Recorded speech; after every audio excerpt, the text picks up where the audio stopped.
Hey guys, it's Tartan coming at you with another game of Total Warhammer 3, and today we're going to give Cathay a try,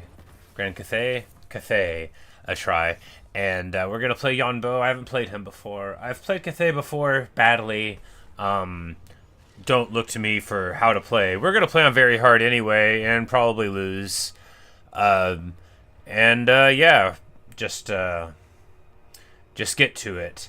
We'll talk about his bonuses once we get there. We'll talk about some of his lore because I don't want to. Like, there'll probably be a video, and I don't want to give an overview. But basically, Yuan Bo is the Jade Dragon. He's in charge of the wizards, I want to say, and he starts over in Lustria, and he's also in charge of spies and stuff. But he's as one of the celestial dragons, he turns into a dragon. When he pleases.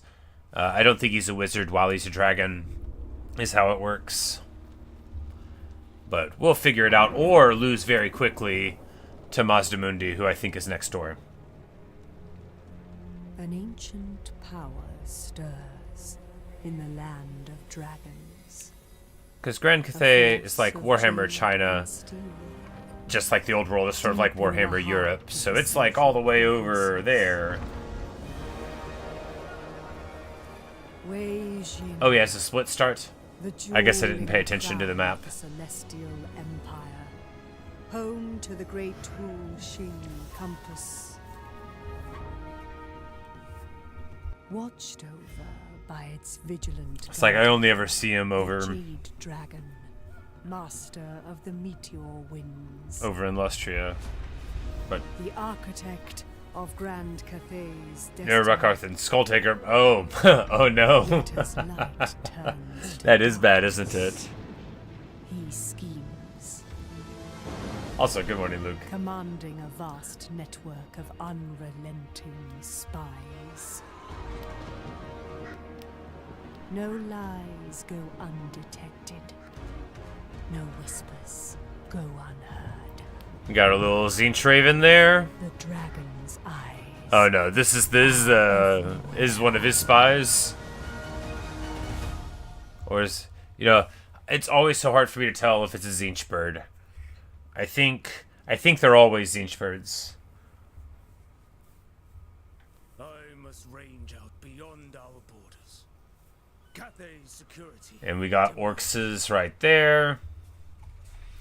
You just abandon my condition to leave Lustria for Cathay. I always love those campaigns. So I'm like, you know what? Why don't I just go home with Emmerich? Why don't I just go home to Ulthuan? No one can make me not do it. Alright, so there's this compass thing. Right. This is one of those things that I never do. We'll,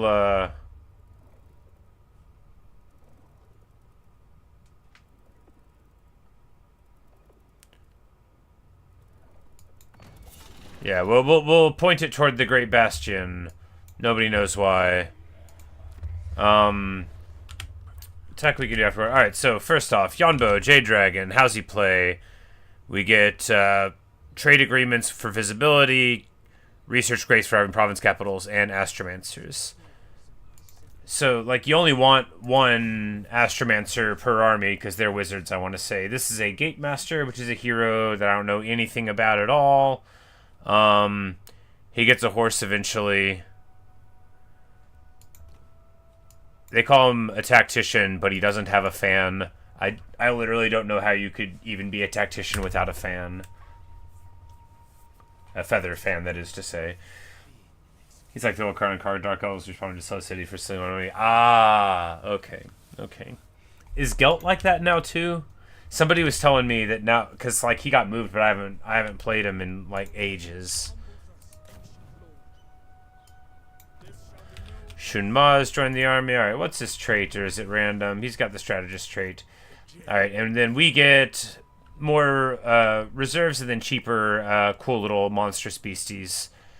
And then later on, we'll just get better buildings, better relationships, better upkeep and movement, spell resist, and intensity. You know, all of those are, like, fine, but they don't make you feel special. All it does is, like, help you administrate. I guess he is the administrator.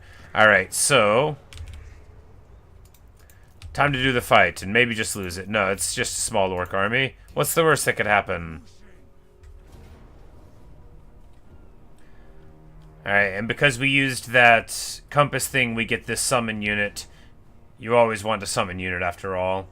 And we're going to be able to drop that onto the error boys whenever it opens up. Okay, so Savage Orcs. We've got Crowmen for magic attacks, and the Jade Lions got them too, so that's all fine. Oh, and Yuan Bo's got magic attacks also. Alright, easy peasy. As far as you know, Gelt is just in Cathay now. Okay. So it does seem like a super interesting start. I almost want to play that, but, like, I feel like the stronger of a wizard your lord is, the cheesier a campaign is just probably going to be. And Gelt doesn't even have the benefit of also being a dragon where you can be, like, heroic. You know, he's just, what, going around casted, like, 4 Winds of Magic, overcasted Final Transmutations. Not that that's not very excellent. Obviously, it's super cool. Alright. So, Yin and Yang got to get this. Oh, this dude is also got a gun, a bow, crossbow, arbalist. Arbalister. Alright. So some units, you know, have yin, some have yang. And I'll just continually forget which ones have which for a while. That'll be good. That's what the people want.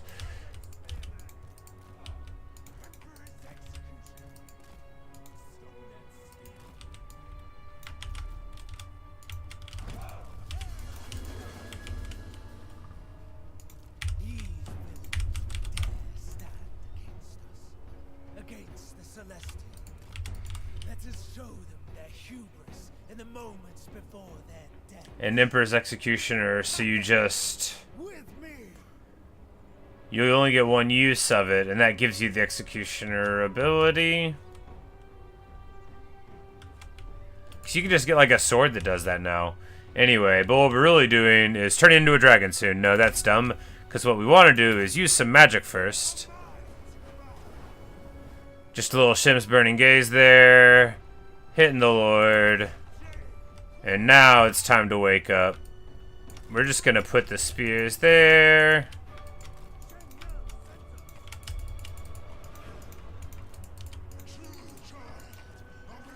And we can just pop into the Savage Orcs here.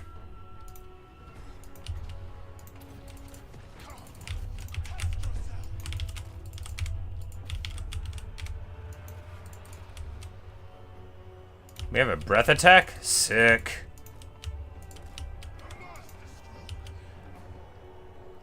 These dudes, these Ancestral Warriors, oh, they have halberds and stuff? Awesome. So good. And then we're just gonna zoom in here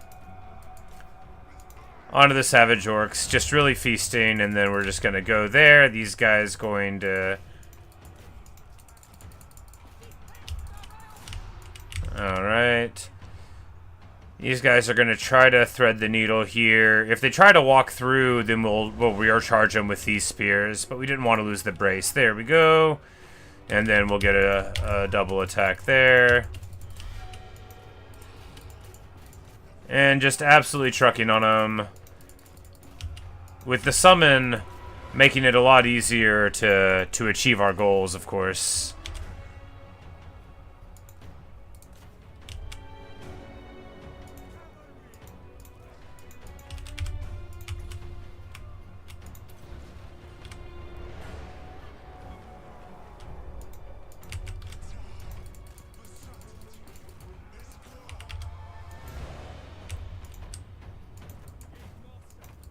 Oh, right, because we have guard mode on, so we didn't maintain the attack. Well, at least we noticed.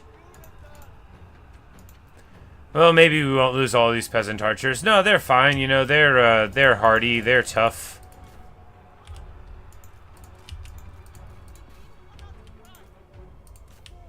Alright, and then Yuan Bo just dropped the attack, leaving the Longma Riders to get beat on by the war boss. You know, they'll do that. Flying characters are good, but also incredibly bad sometimes. They'll just stop swinging. We took more damage there by forgetting them. No, we didn't lose any models. That's all right.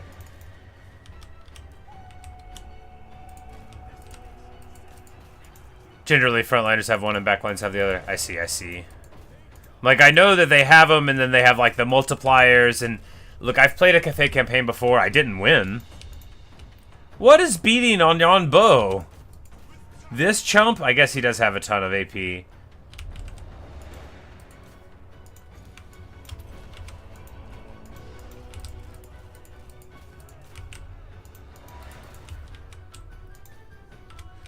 So after that first attack went really well, I guess maybe the Ancestral Warriors were really what was helping.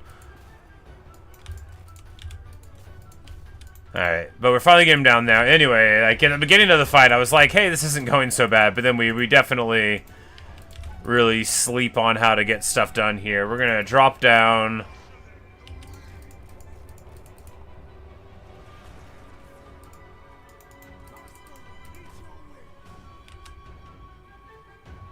Does he have 8k HP even in human form?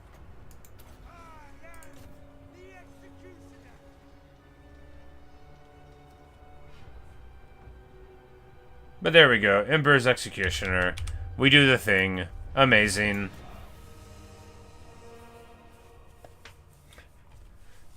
They didn't want to die to a cavalry charge. They shouldn't have decided to become peasants. Indeed. That is the Grand Cathay way. And peasant long spears have, like, expert defense against all charge, which is, I mean, very good. Sure, they could have, like, armor or shields. Just shields, just like some wooden, just a little wooden shield. But then, of course, that would get in the way of the long spear. And as I was saying, we didn't get beat up that bad. We get beat up pretty bad.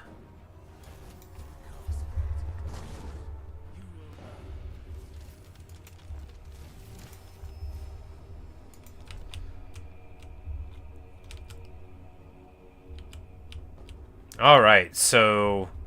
What a beginning. Oh my goodness. So they start you with this minor settlement here that doesn't have anything in it. And then they're so far away, so it's going to take ages to knock these greenskins out. And then you have several very menacing neighbors. Alright, so where's home? My capital's over here, Shangwu. We could build the Palace of Scrolls for a really lame building. It just always hurts when a level 5 landmark is like, here's some stuff. Maybe allegiance points are very good. I just don't use them very often. Anyway, I don't think we build any of these things, because if we're going to get a dilemma, then we'll want to get rid of it. But, well, having it for a couple of turns won't hurt, unless it's on, like, turn 2. Which it very well could be. But we have to construct any of 2 of the 4 buildings, and then we have to... I'm like, wow, these are long sentences for the campaign conditions. Okay, so we have to go to all of the places in Lustria. It sounds like all of our objectives are over here. And build various buildings... at level 3.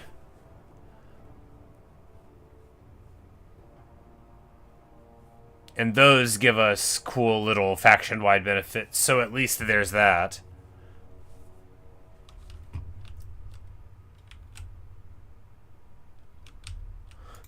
More or less, we gotta conquer most or all of Austria. Awesome. Well, that's not gonna work. It's okay. You know, this is gonna be a learning experience. Alright, do we take...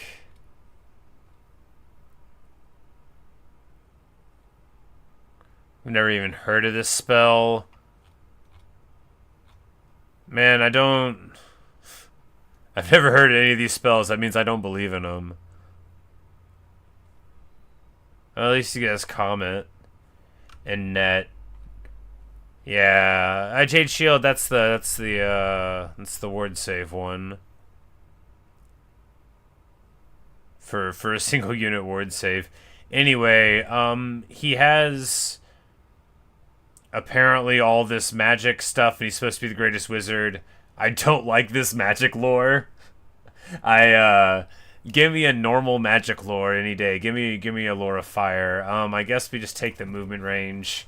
I don't know why I'm thinking that much about this. This campaign is already torched because I'm a bad player, and I just can't conceive of being able to get away with any of this. We lose all of our movement range there, and take a couple peasant bows, because of course you take the bows. We're not building anything there, because of course we aren't. Alright, Lustria Bowl. There's just a bunch of factions here that I don't know how to beat, even with my good factions. My good factions. I'm so bad at the game. I'm not good with anybody. Alright, we're under attack. Fortunately, we have our little Ancestral Warriors thing. And,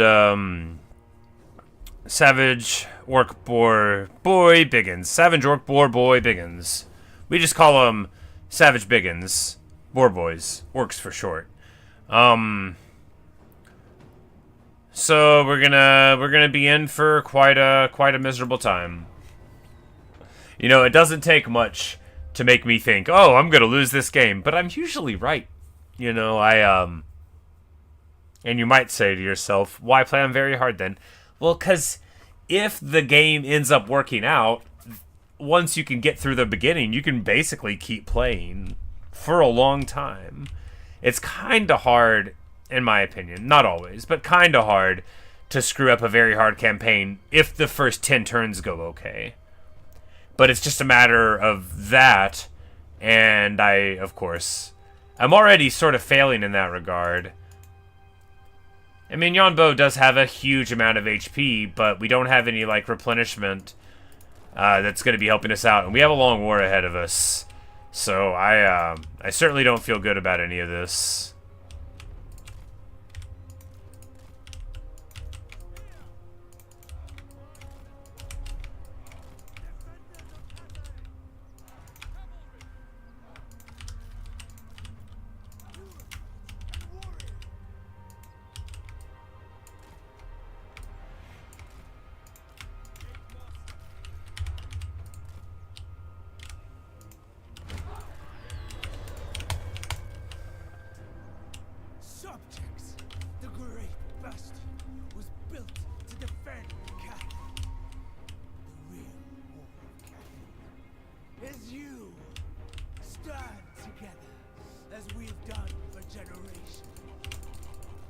Very inspiring stuff. Wait until he sees how bad I'm gonna do.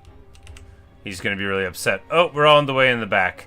You know what? Why don't we just blunder the lion forward? That would be great. I am playing this super bad.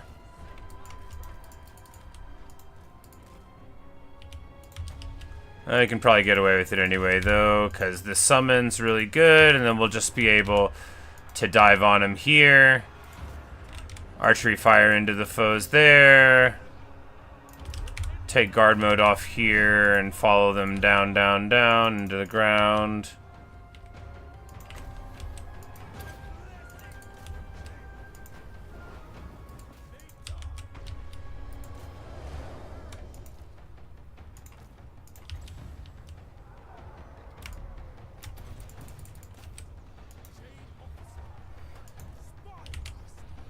Yuan Bo is surrounded, but now he's about to be a dragon, and then that'll be a very different proposition than being surrounded.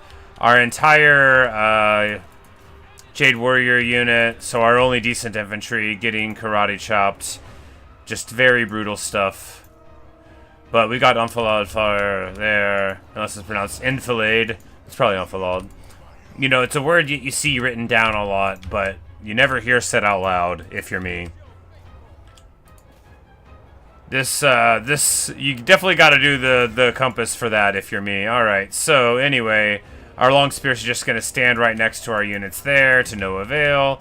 But at least we've got the crowmen and the long marauders doing something here.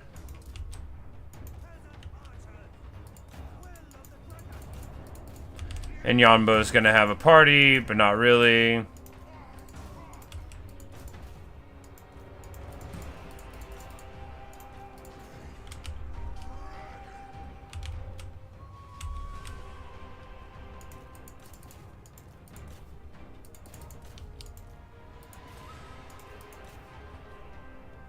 And here the problem is that we've got Biggins coming back from that direction, and that our archers are embroiled in melee. Neither of those things is particularly good. Little breath attack there, not a good one, but a one. Get a rear charge here, fight their infantry lord on foot while we're in the trees, because we're very smart.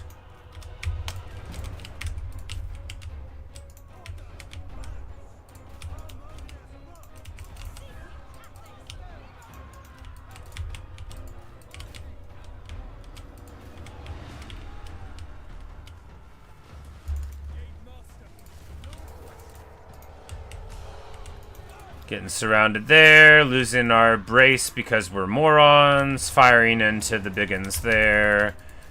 And just getting so beat up, our army is never gonna recover from this. Oh man, feels bad. No, not really. It feels like being a normal me. Just doing dragon stuff, getting totally beat up by this inferior force of savage orcs, as is tradition. You know, it's important to never actually do well when you're playing. That way you won't feel like you have to ever do it again. Brutal stuff.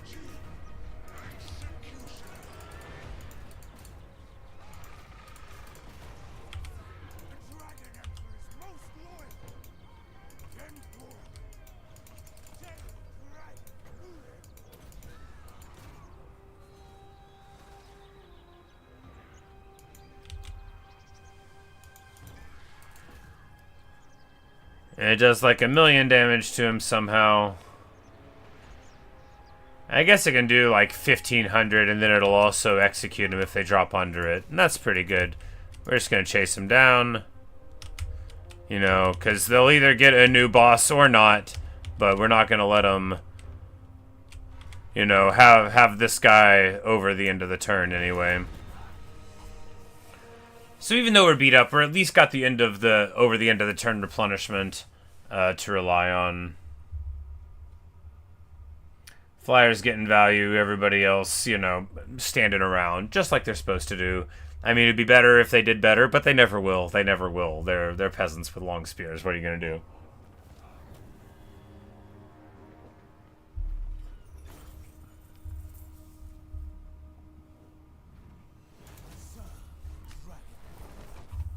And they do get away with the army intact over the end of the turn, but they're not going to get a lord until their next turn, because that's how it works. Alright, here we take the red line to get the archers better, probably. I mean, probably.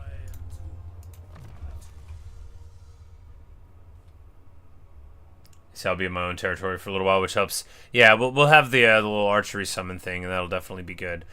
Alright, so this will be a little load and melee defense thing for an aura. Getting that at level 2 is quite nice. I mean, that's okay anyway. I don't think it's worth an army slot.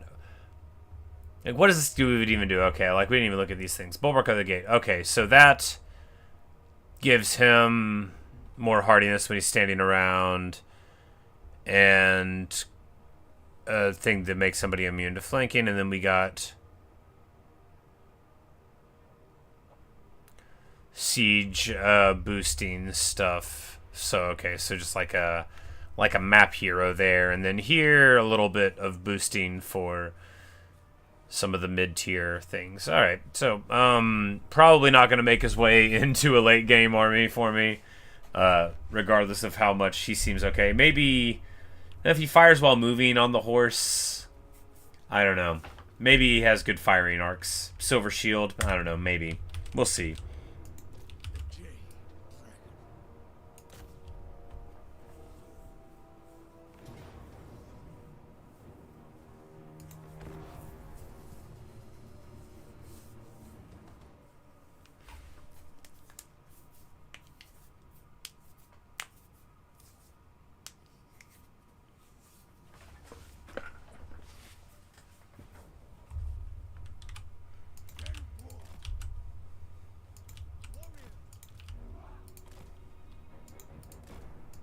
I'm like, wait, no, the front line's beat up, but it's the only front line we have.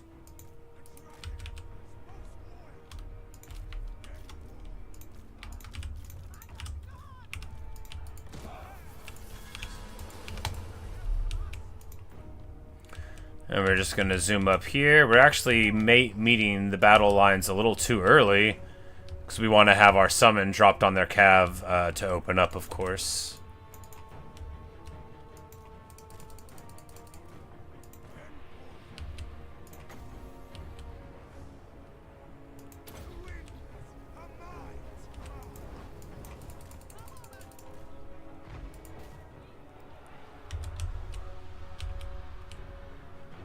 But I figured we could just dive the Orc Boys, actually, and that the charge would probably...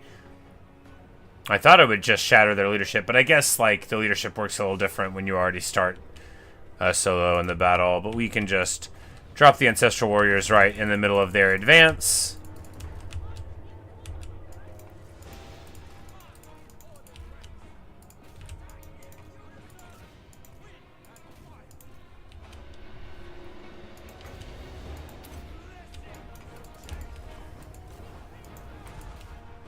And that'll let us shoot right into the rear of the orcs there.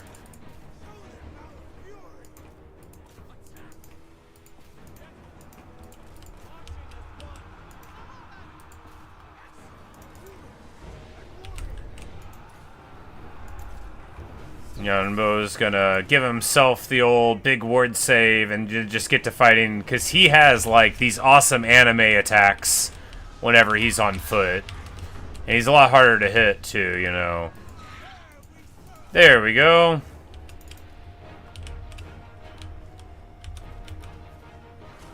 The unsupported war boss runs away. The Ancestral Warrior unit does well. We take a bunch of free damage from the archers because we're busy looking at things.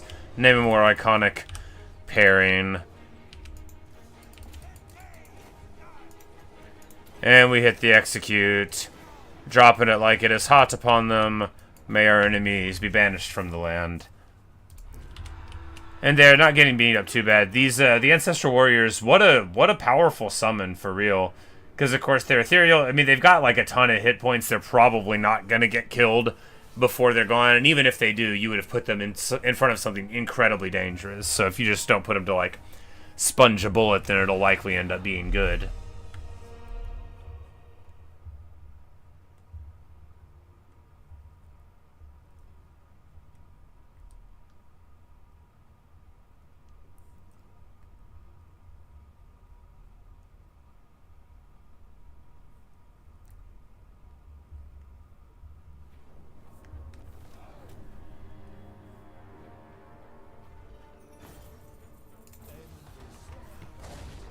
Unit experience there felt better than the other things, which were very, very scant.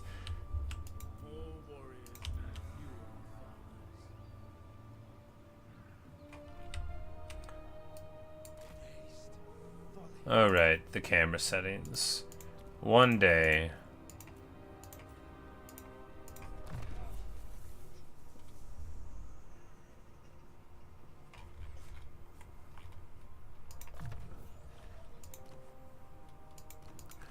Take the leadership buff, which I normally wouldn't do, but we have such bad leadership in this faction that it almost seems worth doing. Do we take more archers? I think probably.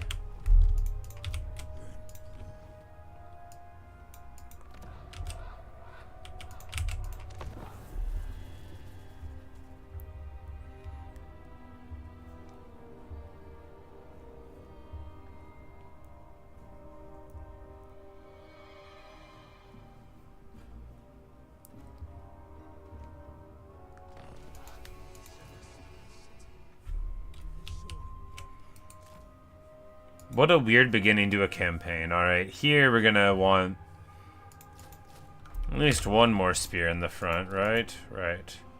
Probably should have built this a long time ago. Ugh. Terrible. Terrible.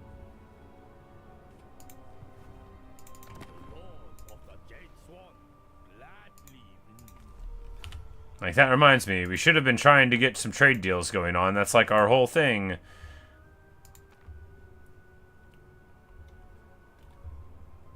Alright, Claim Mange? Why would we ever?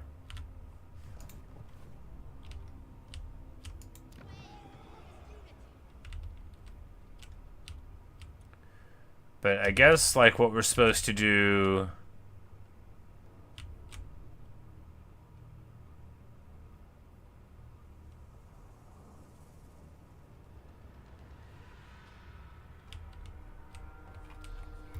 I guess what we're supposed to do is immediately abandon your army, regenerate over there, and then ignore the victory conditions and just focus on Cathay. That's what we'll do after we lose this campaign. We'll do a victory abandonment campaign where we'll just put on like a crisis thing, and we'll do that instead.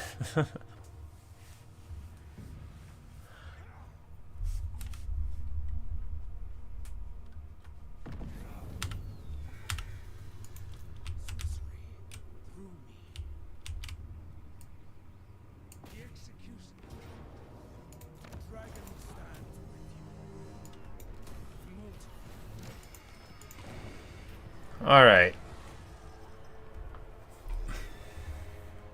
So here's the thing that you get. When you get that, you have to choose. And we'll relinquish it because, of course, like, I'm not going to be able to hold on to that too. We're going to try the Lustria campaign first. And we make a ton of money out of it. Of course, we can't, like, spend it on anything, and we get... an ROR already? Sick. Alright, so the Empress Crowmen, these guys are awesome. I don't actually know why, I couldn't tell you. I just know that you see them all the time in competitive multiplayer, which means they've got something that makes them better than regular Crowmen. What's the ability? Oh yeah, they've got a bombardment. That's right. Yeah, they've got little grenades. And I think other than that, they're the exact same. Oh, and they have a pretty significant charge bonus as well. The other stats would be from the other thing. So yeah, charge bonus plus nades. But we will recruit them, you know, before we want to do a turn. All right, so we take...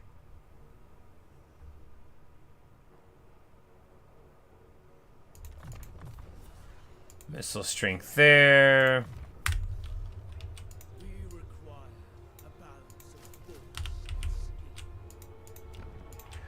Marcus Wolfhart's right here, but he doesn't love us. You know, why not, buddy? Why don't you want to be my friend? Because I don't think we can preserve Wolfhart here, you know. And this is like a Norskin faction? No, this is like an Empire one, maybe. Anyway, it doesn't matter. We'll figure it out later. Or not. I think here... okay, there's not a growth one. There's not a growth one? There's not a growth one. I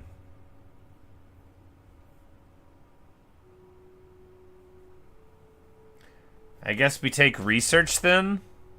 Seems fine. When we get over and fight a full stack Savage Orc army and then just lose...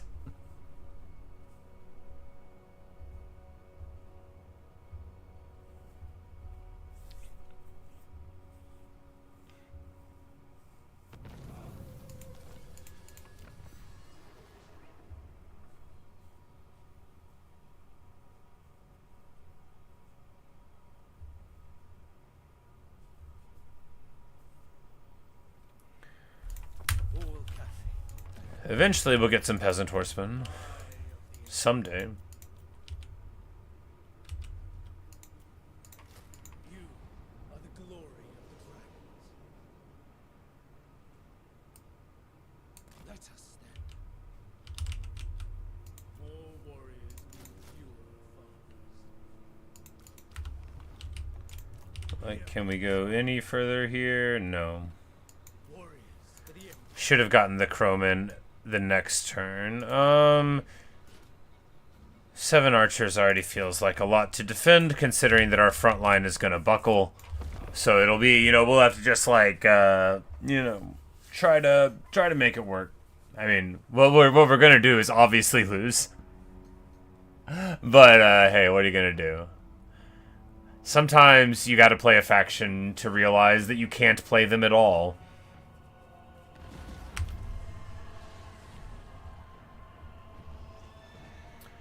We get a Scepter of Stability, which is, like, fine. Not that we should probably need to worry about it. Featherfoot Torque is theoretically good, but we're fighting greenskins, so they won't have any flyers. Not good, but theoretically, situationally, fine. Theoretically, in a way that is indistinguishable from never, it's okay. We're going to get a non-aggression and a trade agreement with the Hunts Marshal, probably angering his enemies who are going to hate us anyway. Just seeing if we can get any Diplo going on. Hey, Jade Custodians. And they'll even pay me for it. Harmony is consensus, not conformity. Long live.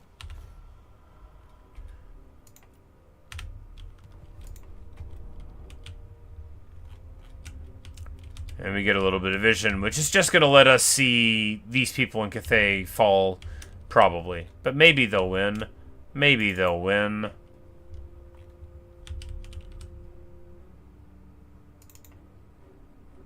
Like, because where's this one go? Yeah, so we could just go home anytime we wanted. Or rather, we could go to Cathay for our abandonment campaign, isolate it, and then zoom back over here and, like, immediately go. That sea lane will make that the abandonment campaign a lot better. Assuming we lose this campaign, which I've already assumed.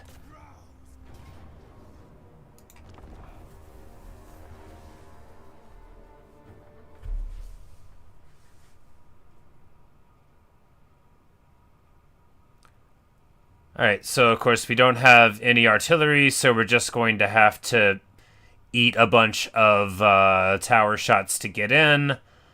You know, that's just how it goes. I don't actually have a plan. I think we're just gonna lose. This is not the kind of army to give me in this game. I kind of need something to blow up a tower. There's no towers right here. This is where we'll attack.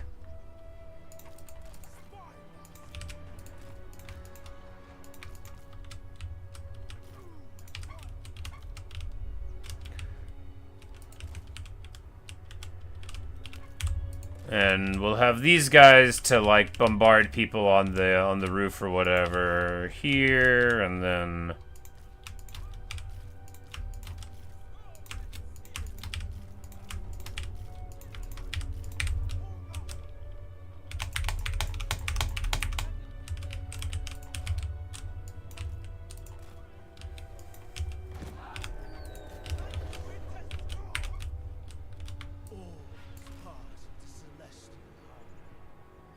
If we win, our enemies will flee, and Cathay will endure. yeah, so we should be able to just, like, dive the guys on the walls and do pretty good against them. They are still savage orcs, though, so you can't, like, stay in and fight them very long. Not once your bonus is worn off, at least. And we're just gonna take some free archer fire. He's got 120 armor when he's on foot, and, like, 8k HP, which is just, like, so much. But, of course, you can't fix terrible, so I'm still not confident about my abilities here. But a dive onto the wall does well.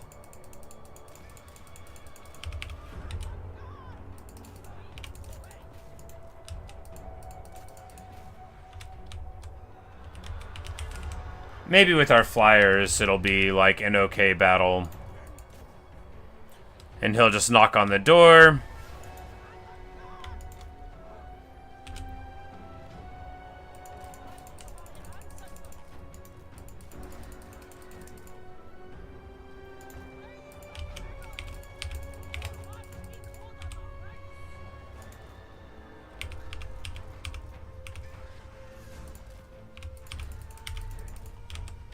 There we go. We get one of them shattered. And Yuan Bo just doesn't attack the gate at all. That's alright. Let's get the spears attacking the gate.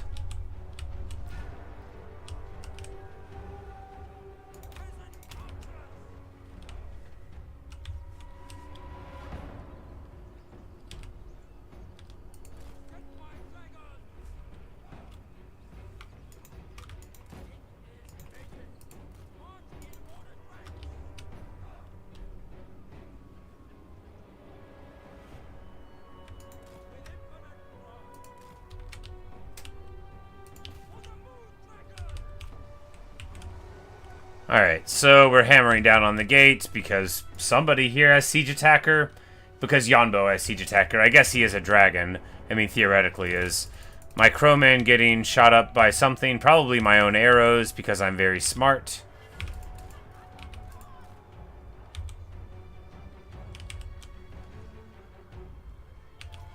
Oh, they are locked, kicking in midair. That is not ideal. That is not ideal at all.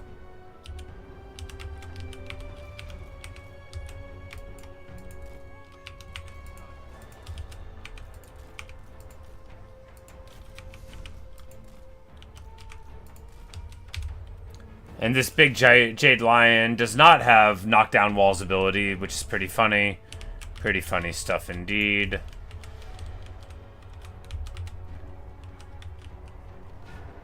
Alright. Sieges are the worst part of the game. They're doing a rework that's probably going to make them even worse, so we can all look forward to that. We do have, like, a lot of archers, so we can probably just use the arrows, you know, even though we're shooting at the wall, which gives them, like, all sorts of resistances.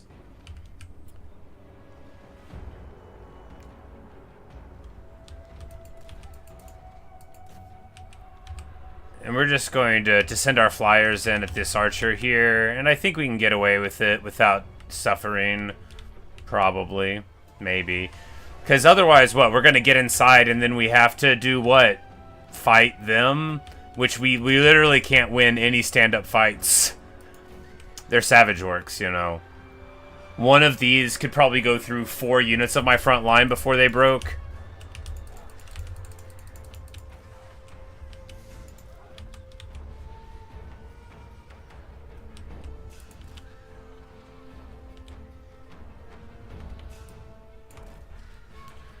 So we're going to reform here, and maybe we can get, like, a really big bombardment. It does, like, some decent work, I guess. Hey, and Yuan Bo gets in the gate. Which means we'll get to stand shoulder to shoulder with all of our friends. Facing all the foe. We're going to go ahead and try to take the wall with the peasants, and then we'll just see what happens next. Getting shot for free from somewhere. Oh, from right there, probably.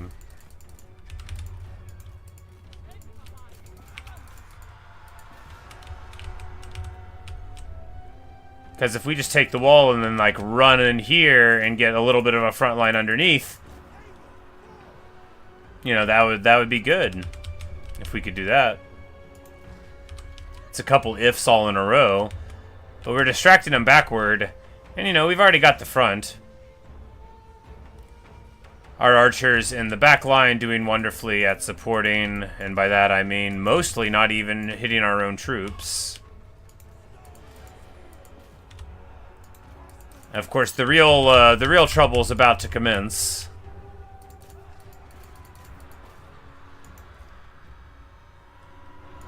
I'm going to take these guys off guard mode and have them harry these arrow boys as they run away, and then try and bash this group here, hoping that they won't be supported by these savage orcs in the back, and thinking that we'll probably notice in time. Probably, if they are. Those peasants extending themselves rather too far forward for comfort. And now the first of our peasants trying to get onto the wall. And we'll see how it works out for them. It is a strategy. Perhaps bold, perhaps not.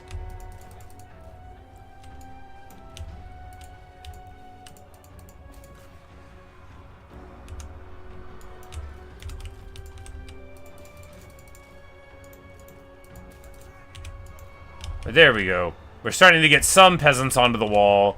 And any at all that get there, all we got to do is support with our flyers, and then that should be a good enough foothold.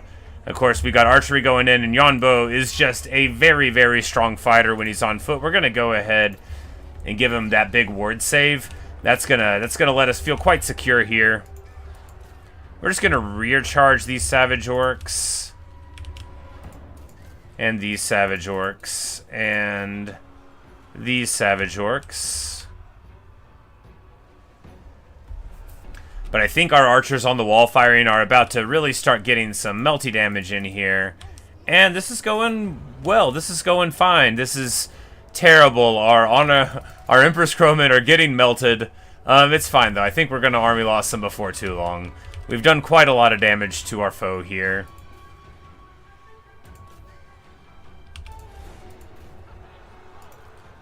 And there's the execution symbol. That means if you click on him and then... boom, baby. Look me in the eye. Leadership shattering for the foe. Of course, they're going to keep on going in here. We don't need to press the fight to them. If they're going to run down into this kill box that we've got set up, we are more than happy to shoot. I said more than happy to shoot. There we go. Running away from the melee.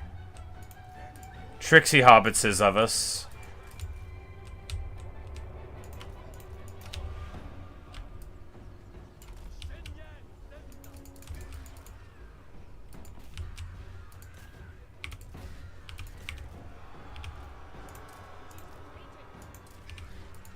And we're just gonna get on these savage orcs before they get back to us.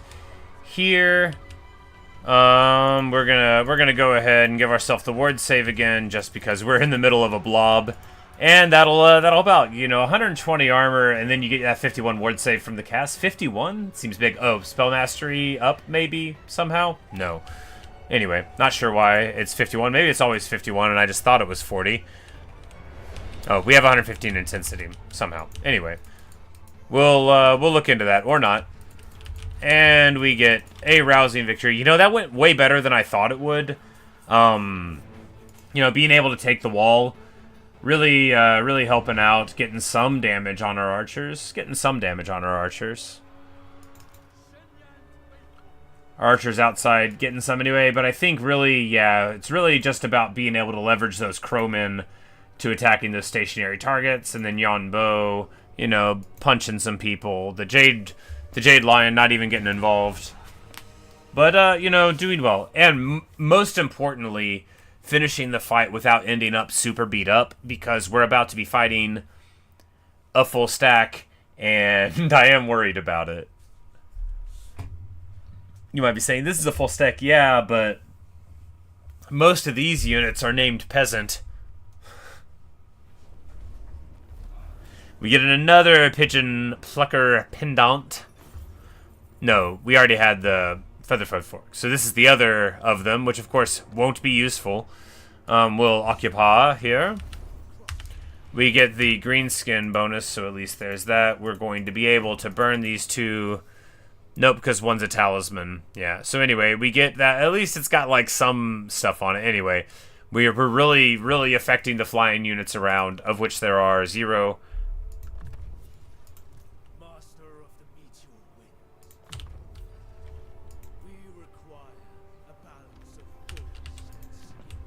And here we could recruit them. Alright, so Onyx Crowman you get from tier 2 in the regular, like the guys recruitment building, which is super funny and awesome. Alright, so from tier 3 we can get Jade Warrior crossbows, the halberds, and Crowmen. So basically you can make what I would consider a totally fine Cathay army at that point.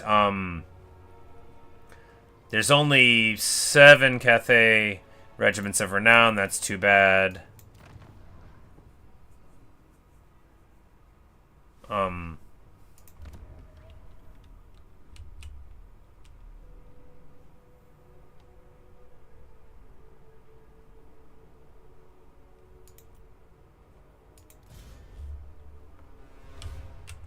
Alright, so we got this caravan thing. Where do we want to go? We'll try to go and visit the dwarves. And see if that'll work. I've never really done Cathay, not really. I did like Miao Ying, and I did the Iron Dragon as well. I lost those campaigns just so fast. I think I like picked a fight with Village, or maybe he picked a fight with me. Anyway, it didn't work. But Griebitz Bootlika is about to attack. Of course, we are going to have our summon from the little compass direction thing, so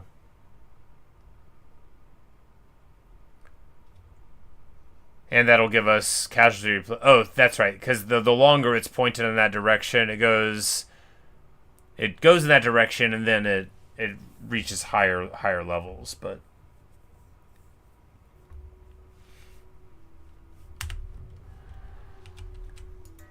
you know, compass stuff. All right, so while I would love to get some Jade Warriors in this army, if we do that, we absolutely are going to not get the recruitment before we have this fight. So, we won't.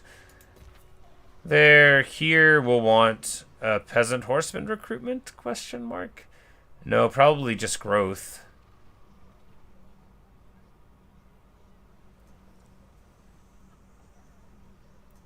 There's two different growth ones. That's right, because there's the harmony thing.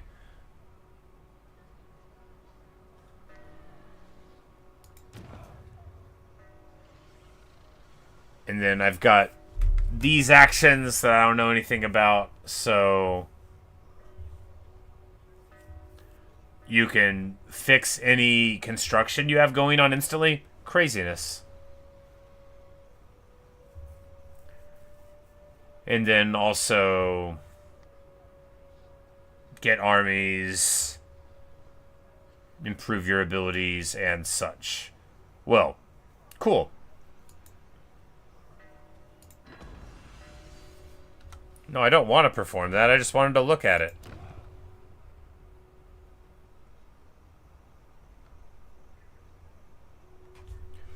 Target army instantly completes one turn ongoing recruitment. So you could hit that and then bash that ability to get it, but I don't think that's worth doing right here. You know, if you had a big local recruitment of like, 8 or something, then maybe.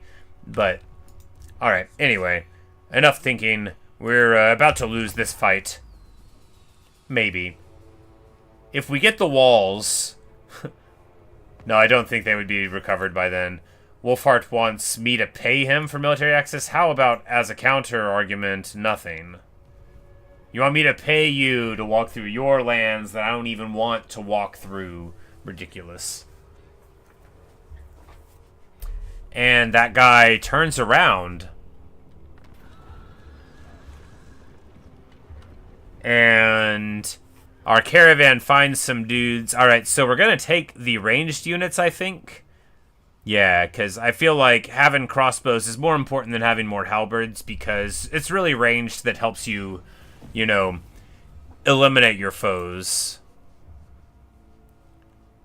And we'll get this Staff of Wujing when we complete these buildings, which will just give you a chunk of wins once a battle, which is fine.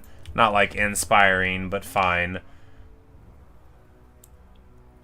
Alright, so here, how do we do this? We move up here, go to ambush, and hope to catch them out.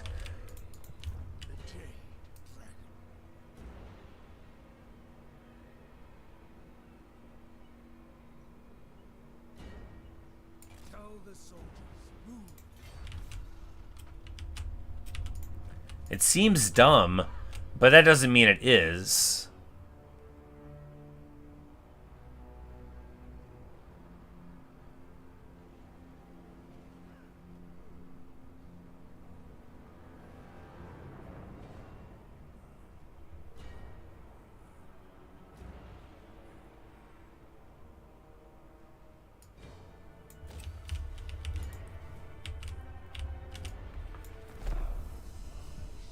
Maybe we should have recruited another army already? Maybe we should have. Because we got all that money, And if we're not leveraging it into something, then what's going to happen to us, right? Probably should have started recruiting that army last turn.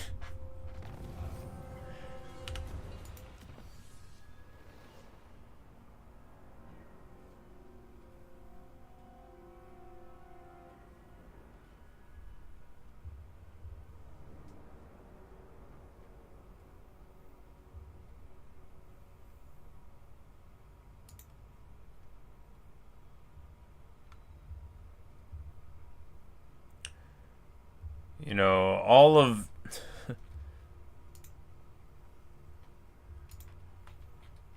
these texts just, I guess they have like the balance on either side, so that makes sense. But I'm like, I didn't realize how long the tree was. I'm like, none of these even seem that good, but I guess they get like all sorts of stuff as you go on. So there's a lot of tech. We're gonna go for the growth, which I should have taken earlier. You gotta get growth like immediately, everybody knows that.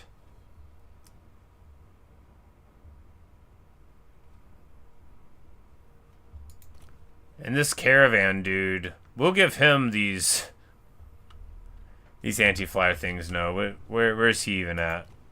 He's taking attrition, moving through ogre lands in the swamps. Well, these dudes better not hit me, or we're gonna have to not do anything to him because he's so far away, I guess. Anyway, I don't know how caravans work.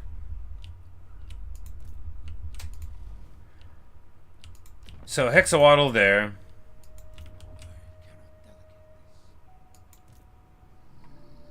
Now I'm at a real problem. So, I can't... I'm worried about even beating one of these things. I can't beat all of them. Oh, man.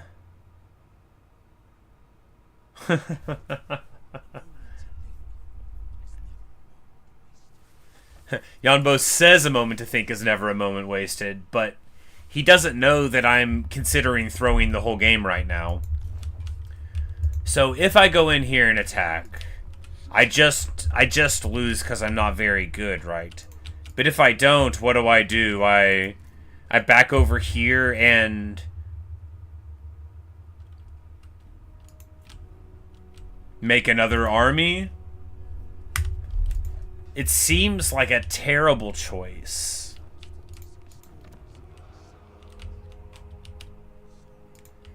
We could sell this settlement to these guys, leave them alone, and reorient our attention in this direction. That seems dumb too. All of my inability to win this battle makes every choice I have seem bad. Alright. Because these guys are just like minor dudes. Even if we sell this to him, like, what's the best that we get? Embroiled in an alliance and then someone will declare on them? We can get some money.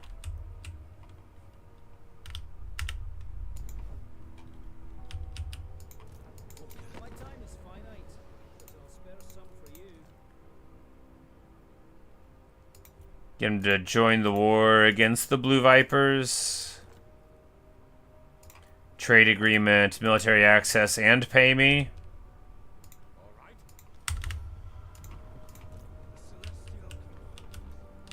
And then we'll just leave. And maybe he'll deal with them.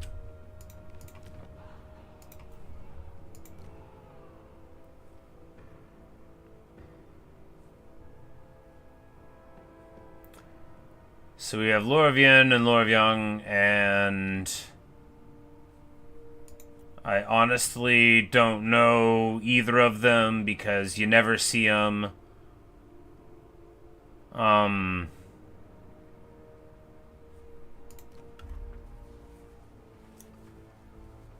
We'll just take these Celestial Generals instead. Why not? Alright, this one has more melee attack. This one has speed and Strider. That sounds good. We'll take that one. Gundon Mao.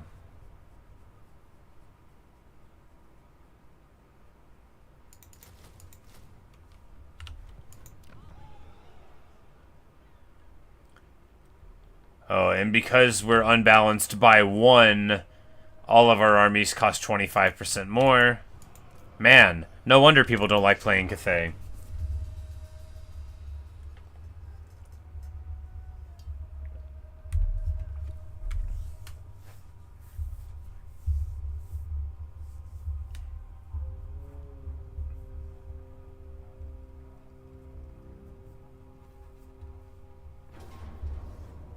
Alright.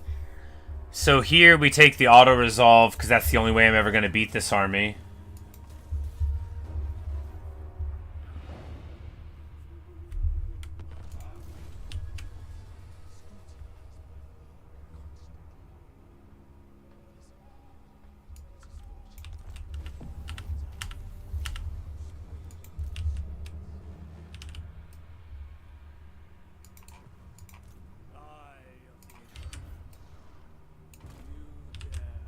And then we'll just move in here and be able to eliminate them. These guys... Mazda, like, isn't mad at me for giving this dude gifts, which is pretty interesting. You know, he'll definitely get mad at me eventually, but if we're not, like, direct neighbors, maybe that'll help a little bit of him not punching me in the face. Upgrade the High Sentinel, because it's got a port.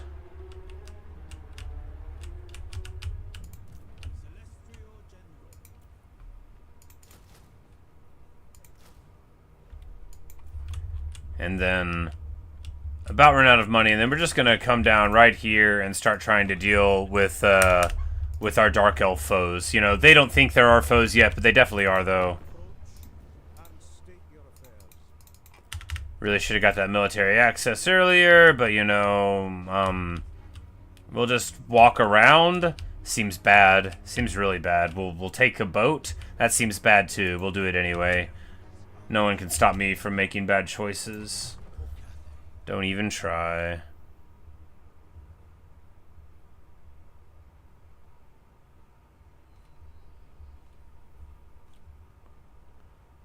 Alright, so this is a generic boost for the Jade Warriors and stuff, which we don't really have. I mean, we'll get them eventually. We'll take that ability, just like not right now, because I don't have any other guys that it applies to. Here we take Deadly Blade, because of course we do. Alright, he does have Firewall moving.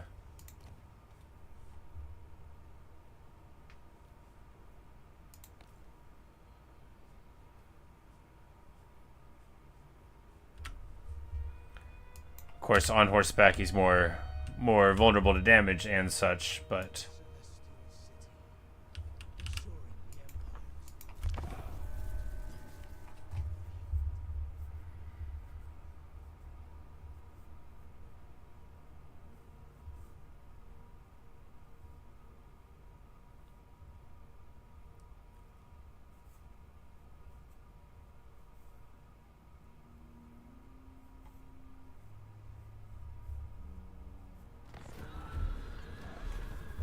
Ooh, and we get Streltsy?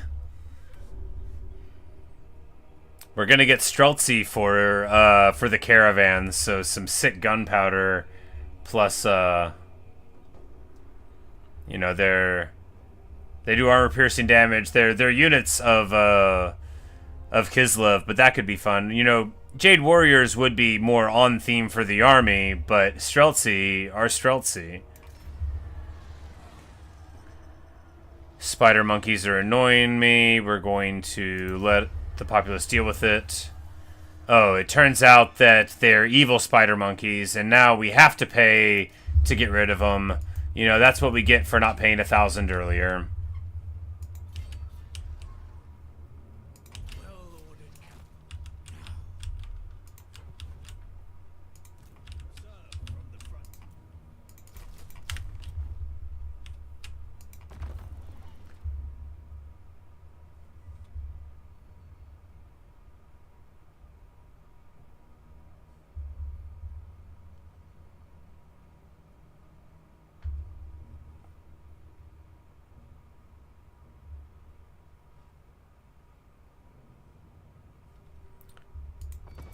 Yeah, we're just gonna keep on pointing it in that direction, I guess. What's the worst that could happen? Alright, here...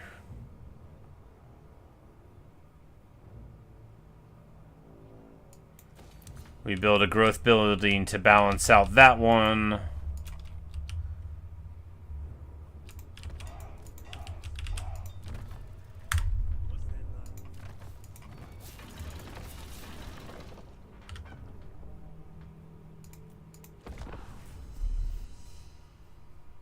Hey Kate, how are you?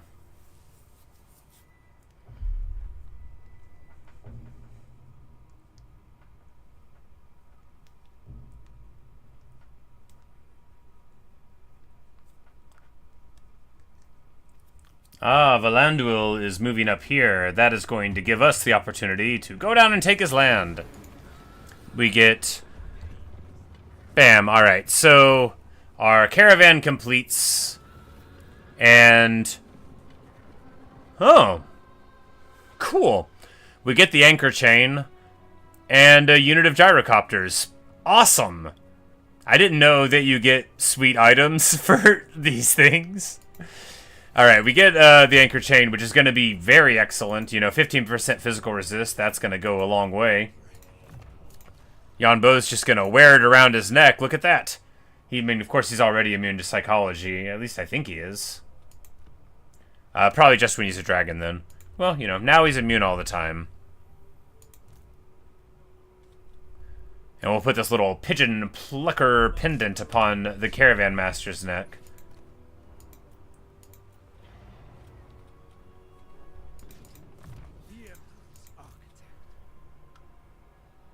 Alright, and then here we can...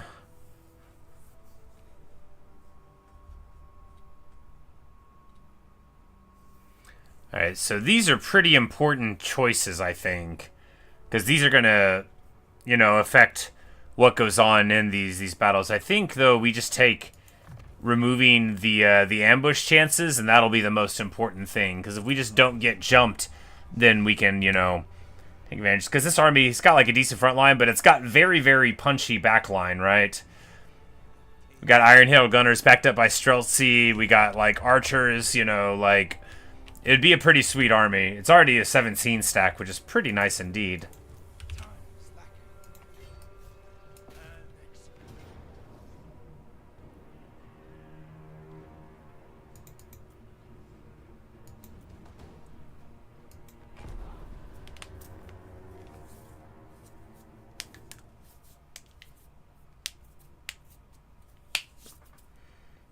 This army is so bad. The problem, though, is I don't even know how to make a good Cathay army. I mean, just, like, change these lower tier units out for higher tier ones, I guess. Abstractly, that could work. You know, get an artillery piece. Abstractly, that could work.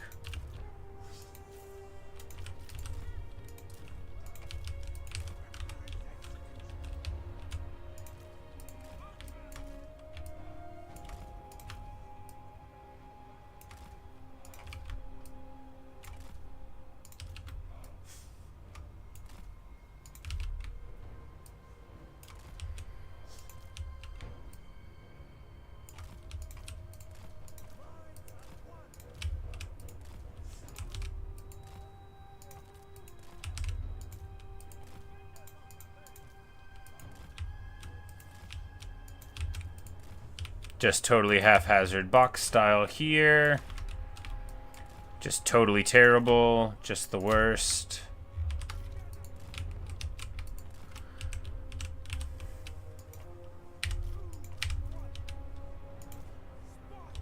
But maybe we can make it work. I didn't want to just like cheese out all of it. Alright, so we're going to move forward here.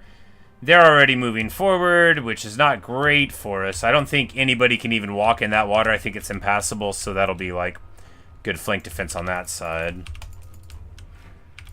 We just want to go ahead and get our punchy unit set up.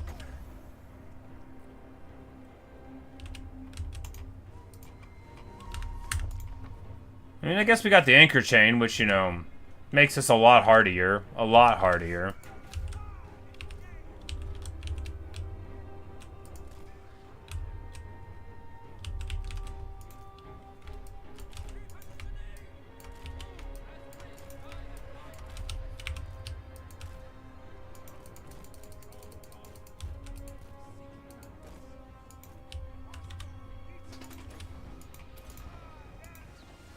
And Yuan Bo's just going to go and eat the attacks there.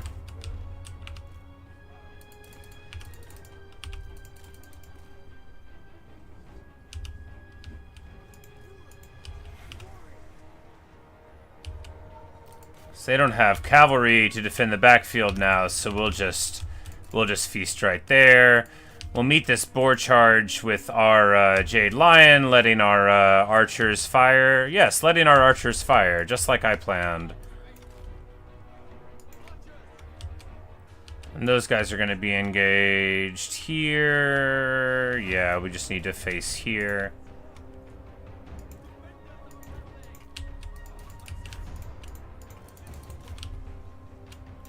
Alright, a total shattering there. The Longma's getting beat on, though. Here, the Savage Orcs are doing alright on that front, but not, like, overall. We just need to get our flyers into the air. Good deal, and then we can move all the way over here to deal with the archers on that front. Guard mode off. We're just going to have them charging those Orc Arrow Boys. This whole front is melting under the combined weight of the archery fire. Feels good.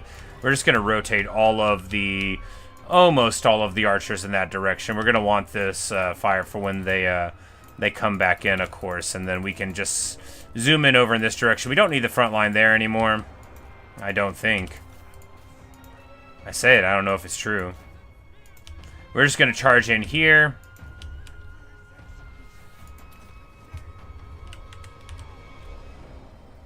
It is time to become the dragon.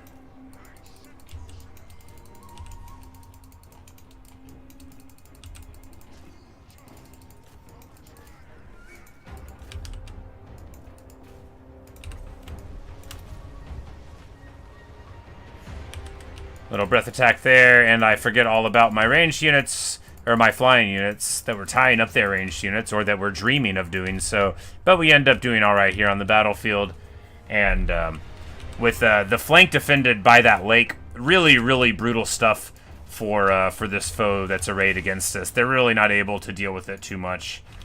Their Wizard Lord, Muncha, not doing much. Not Muncha at all.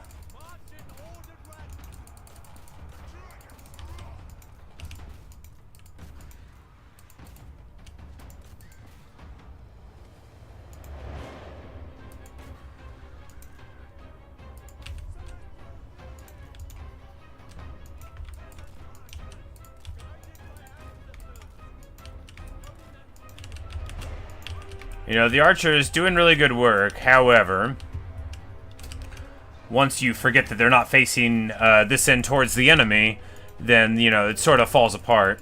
That's my fault, not their fault. You know, they were trying to be good archers. The Wa is active in the deep, but it's not going to do anything. You know, we're already tearing this fight up. We already have got it secured. The Jade Lion, what a cool looking unit. A giant Jade Shih Tzu. Oh, just rolling over him. Oh, man. Is it dying? Almost. Alright, yeah. Getting way more damage on it than I had meant. But that animation, oh, too fun. Just literally rolling over the enemy.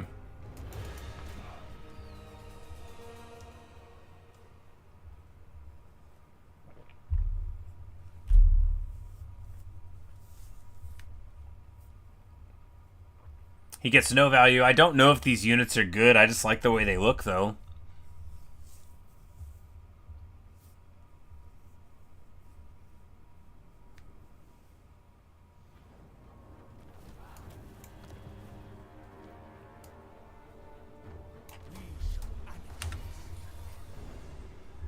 And then we get little cheaper things. We get some other stuff. Man, our replenishment is in some rough shape.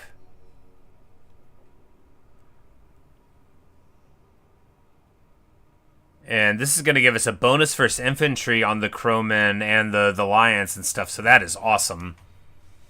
Plus 10 bonus versus infantry on crowmen is excellent. That is going to... so bonus versus infantry, that'll apply both to the damage and to the attack. The weapon strength and the attack, that is to say. So, you know, they're going to be hitting basically 10% more against infantry. and doing like 20% more damage. So very, very excellent ability indeed.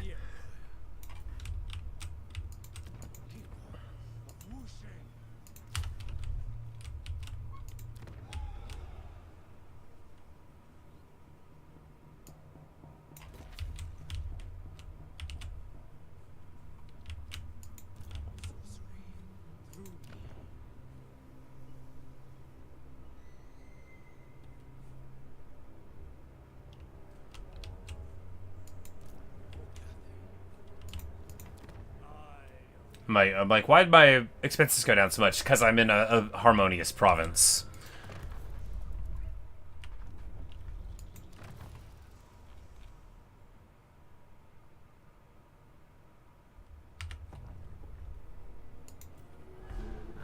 Stop telling me about the compass.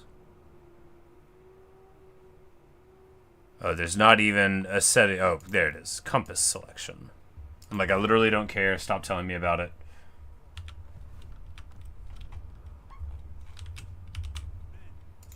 I just want to do caravans and party with my friends.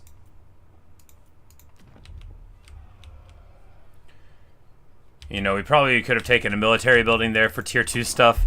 I'm very bad at making choices. In all avenues of life. It's not just a Warhammer thing. And you might say, is not life a series of choices one makes? Oh, it is, I'm afraid, and I'm bad at that. Bad at that, too.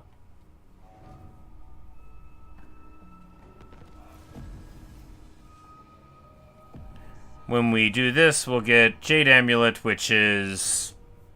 okay, which gives you a boost in reserves and power recharge every time you cast. Very good. At least it would be if we had anything I wanted to cast all the time. I mean, Shim's Burning Gaze is, like, technically a thing, but...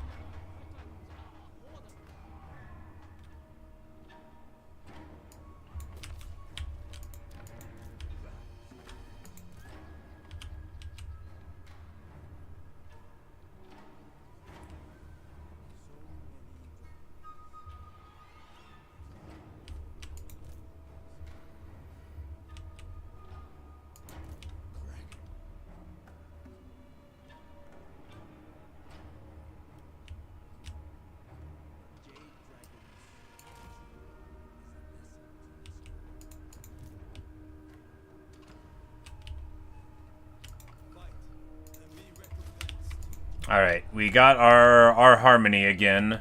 So this guy's army is more affordable. We still have a very big war chest, but again, like, we're gonna have to sink it either on the second army to dissuade our foes, or on, you know, being smarter. Time to sell the Shrine of Sotek. And get a non-aggression pact. We don't want a military alliance with them, because these guys are on their way out. They're already at war with Hexawatl. Now, there's no way we can... yeah, okay, so now Hexy is mad at us. If we give him the Shrine, we could get a defensive alliance, which they'll break with us, but it could be good in the short term. No, because they'll get declared on by somebody else, so we don't want that. If we just get a trade agreement and money, if we just get a bunch of money... then... yeah, because Hexy's going to take that anyway, right? Yeah. And that'll put him at positive with us, at least for a little bit. These guys won't even get too mad about it. And that'll give us a little bit of time to go south and hopefully deal with this Dark Elf menace. Valandewil is probably not going to attack my holdings here. And I don't think that they'll get home in time to mess with me either. So we're just going to go down and pop them here in a turn or 3. And it's going to make me look like a smart guy, unless it doesn't. Marcus Wolfhart somehow has 5 places at the moment, so good for him.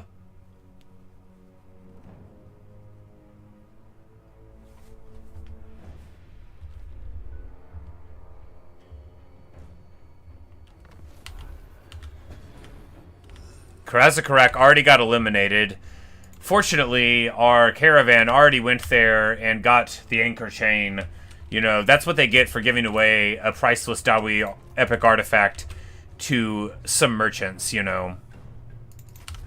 I'm not trying to blame them, I'm just blaming them. Alright, here we want to take what? We want to take the Nengao Forge so that we can get artillery in a Turner 3? No, we want to take this so that we get money and ingots? No, we want...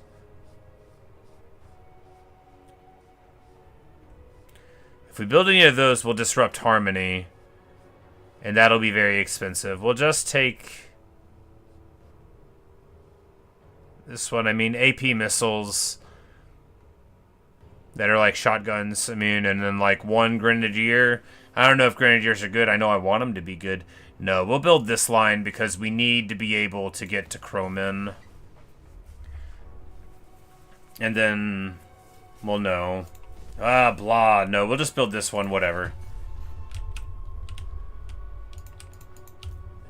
I can't make any choices.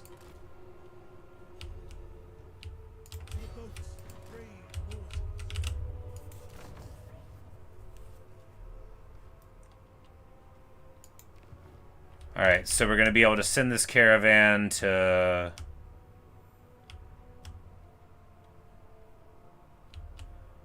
the vampires?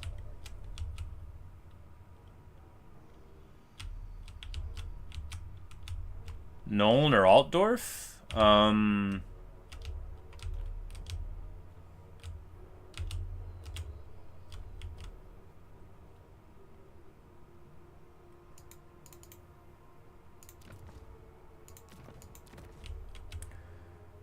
Yeah, we can go through there and just see what happens.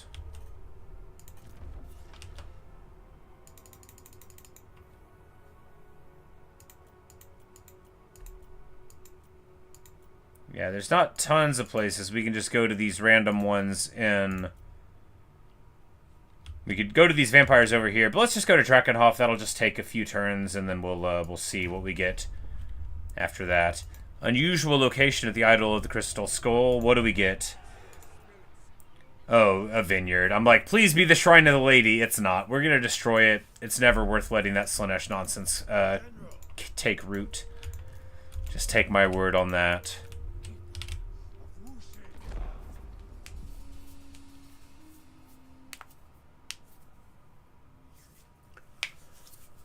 Whatever that Dark Elf decides to do up there, I think we're going to be in a good spot. Alright, they still want me to give them a lot of money for military access. Can't they see it would benefit them as well to just let me walk through?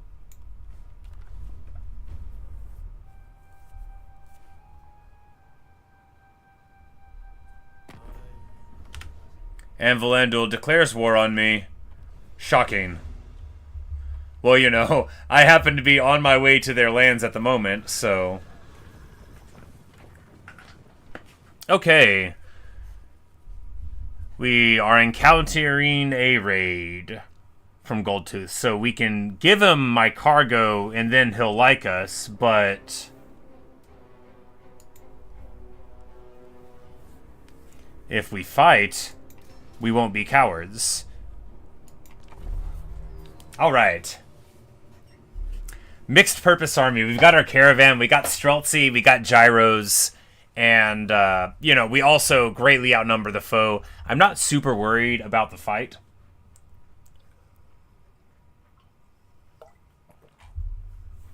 You know, they got, like, Mournfang Cavalry and stuff. They got good things. However, I am the High King of Skyrim.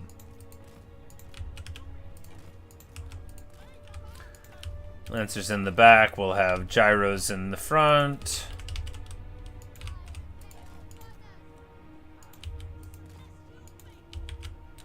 Peasant long spears in the very, very front. Streltsy. I mean, just like I love this army. How sweet. What a joy, you know. Handgunners set there and there.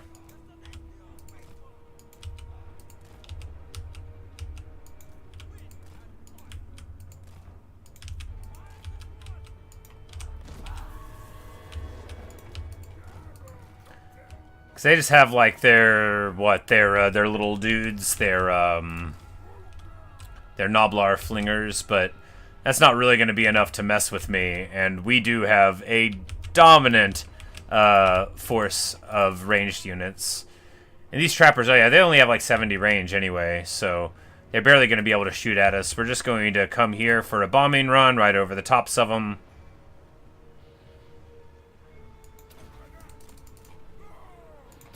Brutal stuff. And then we will wheel and shoot them. They're on fire, and we already break them. And we already break them. Of course, these flingers are coming into us, but we'll be able to run away in this direction. Alright. Now the foe is coming in. The crossbows open up. The Iron Hail Gunners in the backfield. The Streltsy are about to open as well. This is what it's all about here. We just need to get our dudes in that direction. These Streltsy are about to open up. Please open up, Streltsy.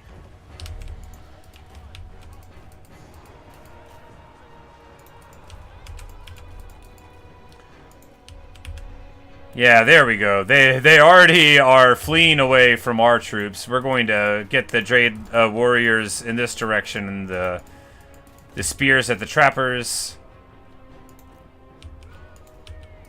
Mornfang cavalry, we do not want attacking into our Jade lancers. We're going to wait for them to...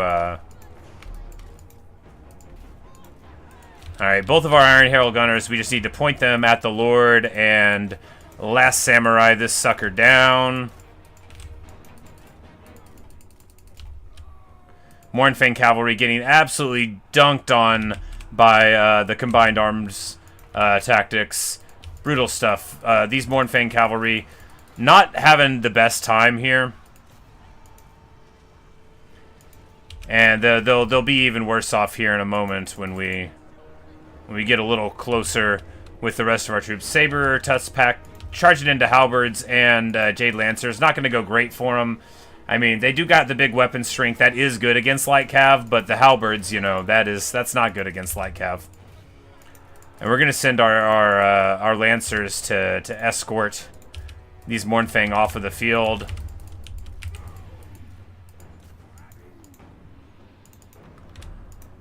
Long Spear is getting beat up a little bit, but it ain't no thing. It is going all fine here. These ogres never should have come here. And this is what they get for trying to shake down a noble Cathay caravan led by Jianping Peng. I think it's Peng. Maybe Peng. I'm not going to pretend to know all the Chinese pronunciations. I just had like one class in Chinese history, and that was legitimately 12 or 13 years ago. And I didn't take like the language at all. You just learn how to say a bunch of the names. Or the teacher laughs at you. Not laughs, but, you know, gently corrects you.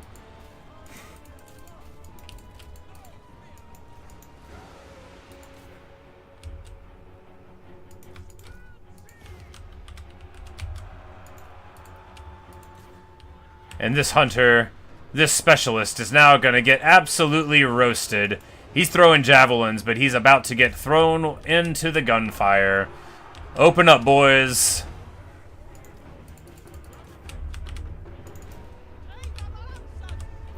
Mornfang's out. Saber Tusks are shattered, running into the halberds. No more unhappy matchup than that in all the history of time. Anyway, a wonderful little caravan getting going. And, you know, if we make the caravan strong enough, then we can dissuade our foes from messing with it, you know, due to the intimidating factor. Anyway, good stuff.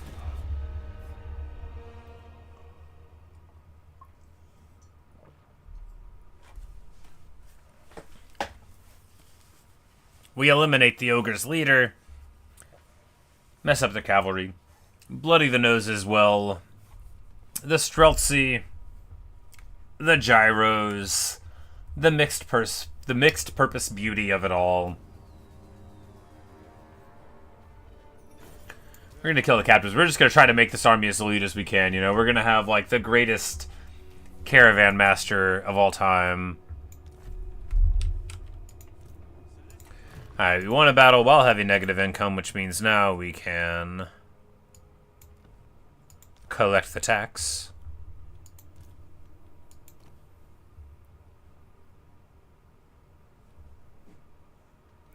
Alright, and here we can lower the attrition and get better casualty rates. Lowered attrition seems good because, you know, there's a lot of weird stuff that you got to go through with the attrition, and getting rid of that will be very nice indeed.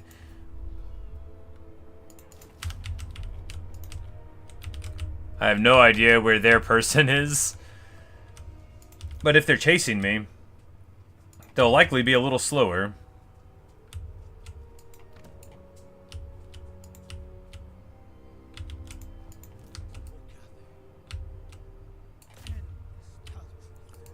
And I'll just straight up go here and knock on the door of the Blood Hall before long. And these guys will be really sorry that they declared war on me whenever I was actually ready for it. Of course, they could go all the way through here and attack my other lands, and this guy would have a devil of a time reinforcing them. But, you know, what are you going to do?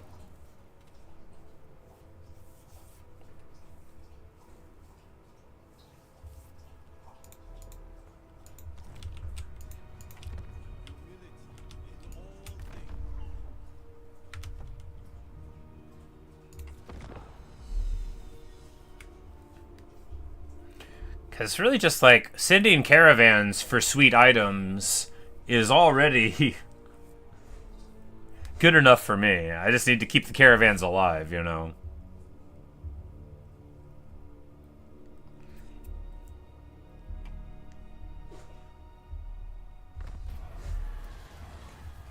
A wild-eyed alchemist gives me a chest. I can add it to the water supply. I can inhale the things myself. Execute the alchemist, or do nothing. Oh, pure magic warpstone.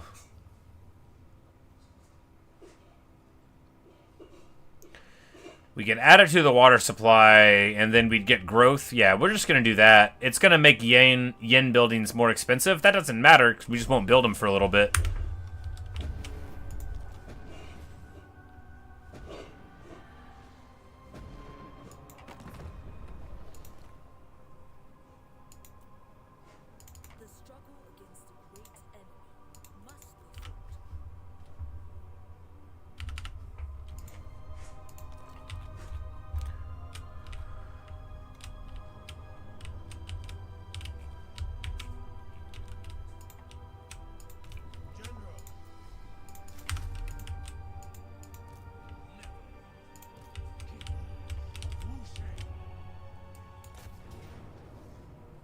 A Pyrrhic victory? Well, we're not going to accept that.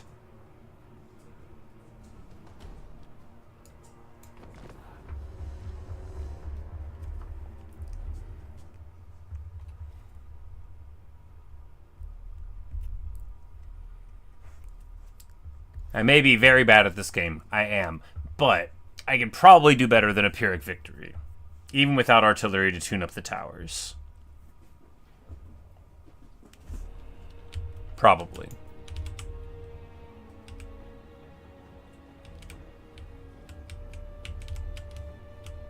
This way? Yeah, this way.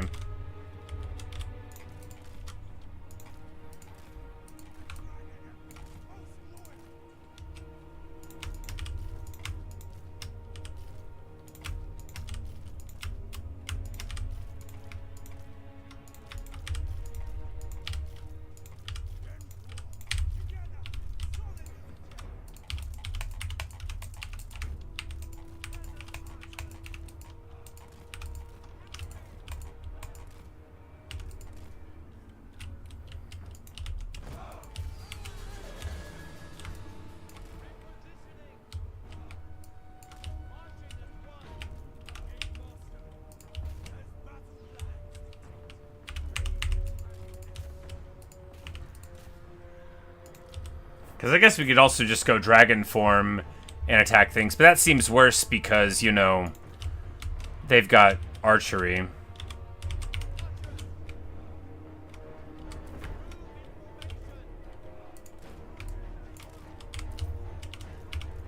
Oh, this seems maybe deeply unwise. But if we can just get them off of the top of the wall,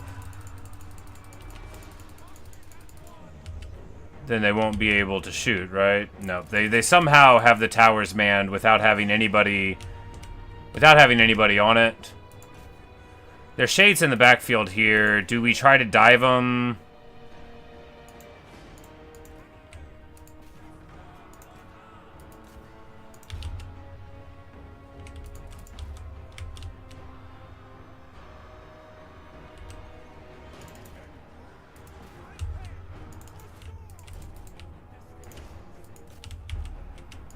Yes, we do. Does it work? That'll remain to be seen. It's definitely working so far.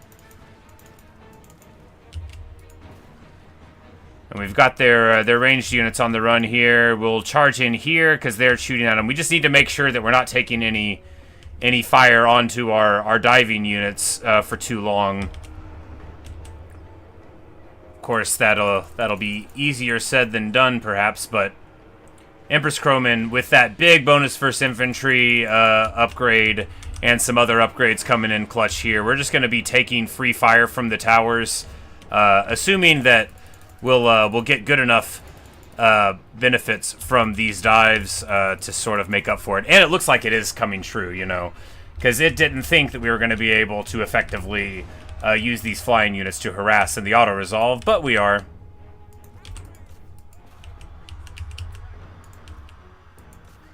Yes, indeed we are. And of course, the Dark Shards are not at all good at these sort of stand-up fights. They're not like an archery unit that's like a Savage Orc one, where they're like, actually, now that you're here, funny you should ask, because I'm a contender. But we are about to lose the Long Marauders if we don't get in the air. We took a very, very unfavorable engagement there against like some archers backed up by spears. We're about to be punished for it, it looks like. No, we're mostly in the air. We haven't lost any models yet. Gate knocked down.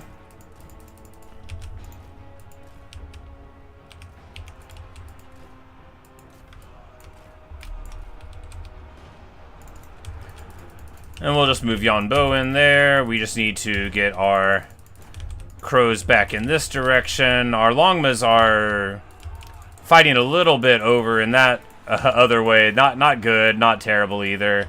There are bleak swords coming here behind, but we can get like a dive and then back out after a charge here, because I don't think they'll be able to respond in time. Yeah, there we go. These shades getting worked on good.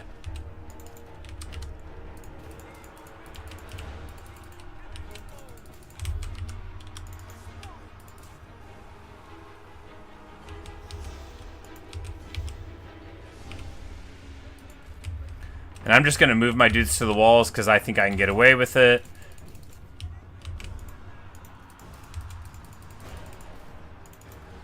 Anyway, all about the harass. The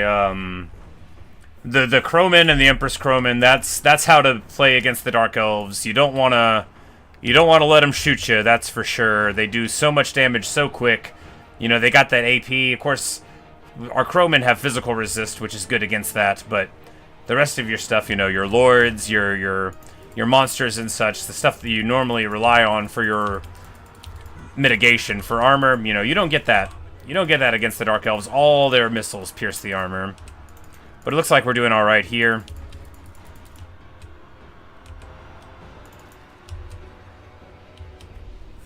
Murderous Prowess is active there, but we're still breaking their troops as they try to get out of it. There, and our peasants are going to be taking the wall before too long. We're going to expect army losses to come into them pretty soon here. No, not against spears. Are you joking? We need the Croman against the spears, because the spears are, you know, anti-large, like all spears are, basically. But the Croman are small entities, so they don't have that problem of diving into a spear-supported backline.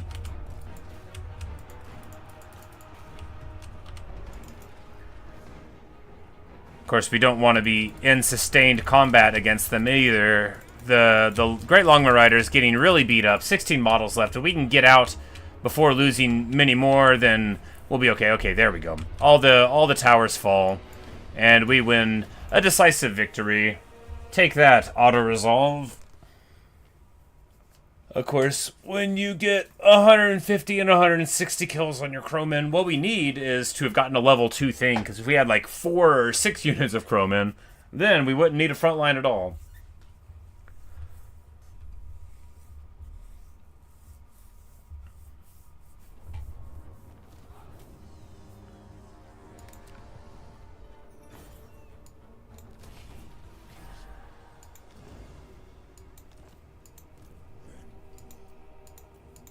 The Jade Dragon.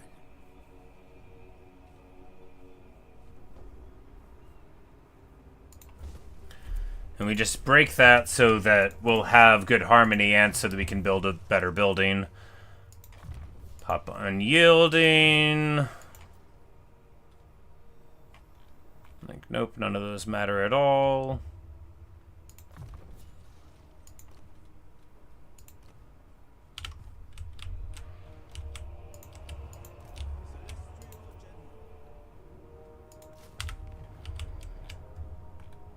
Yeah, Mazda has totally overrun this guy, of course, which means before too long at all, he will be turning his attention, his great froggy attention towards me, but hopefully we'll be able to do something here. So Skulltaker only has 2 things right now, and he's at war with a lot of people. So maybe we'll be able to take him out. That'd be nice. But we've got the Blood Hall, and if we get this pillar, then this Dark Elf isn't going to have anywhere else to go. Of course, a fair fight against these Dark Elves would be pretty miserable, but that doesn't mean we have to take a fair fight against them.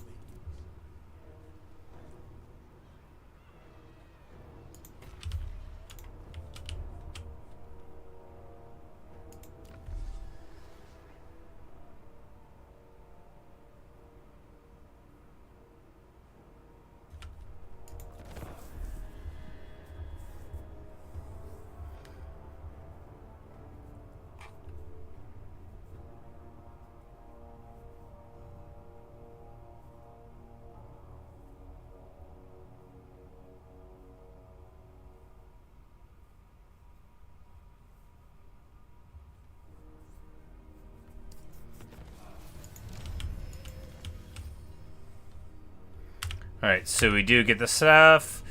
We get this... Yeah, we're supposed to recruit an Astromancer. We know which we'll do eventually. Someday.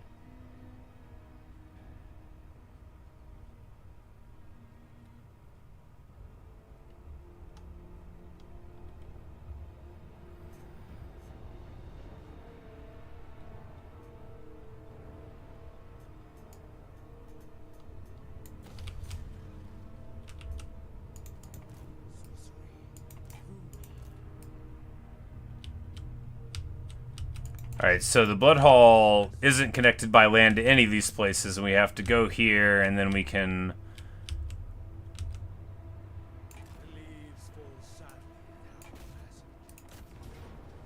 pop these guys right here. We'll give Strider to this thing, which already has it. We'll give Strider to the Longma Riders, which... that'll let them, like, charge into trees or whatever someday. Little bash there. 2% is nothing. We'll take the experience.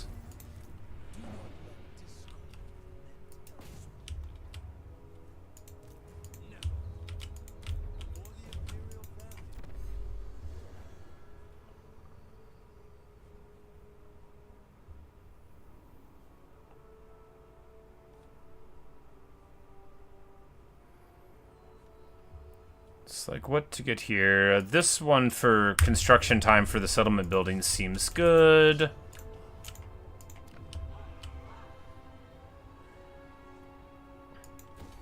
And here we'll take that one and be able to get the crowmen before too long.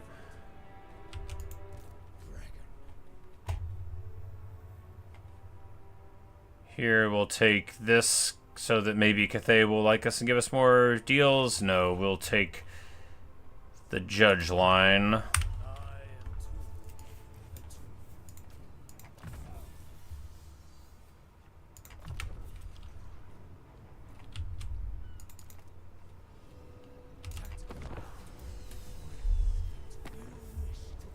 Skulltaker demands money or will declare war. We will decline and have a war with Khorne. All right. Look, it's better to have this war very early than any later. I don't know if that's true, but it just seems like it is.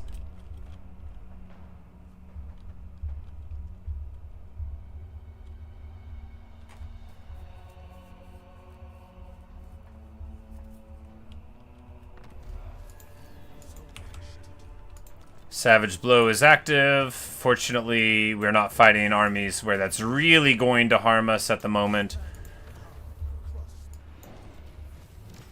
And we do our abilities and we get this Armor of the Dragon's Gaze, which just gives us a bunch of stuff. This ward save to self, it's a bunch of stuff and it gives it to you just by, taking over some things. Armor is Silvered Steel also, which can go on this Caravan Master, which will take him up to 90 and make him a much tougher fight. We don't want him on a warhorse. We want him to be able to stand with the troops and brawl.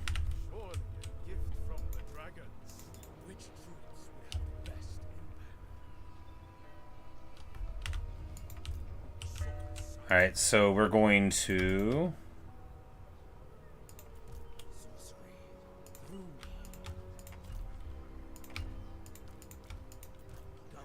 jam all those guys together and take a couple of Jade Warriors for a little more armored, shielded stuff to go along the front line along with the spears.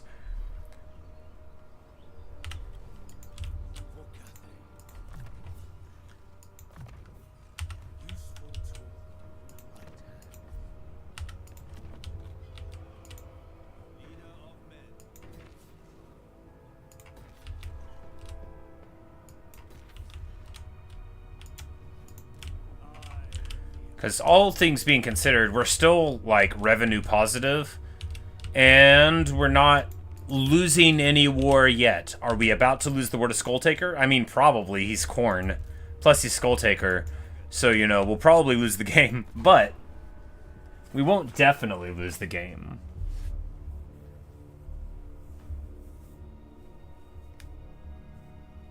Not yet. Of course, there's enough significant enemies around that would put us on the back foot essentially forever if things went wrong. But that may not necessarily happen. Necessarily.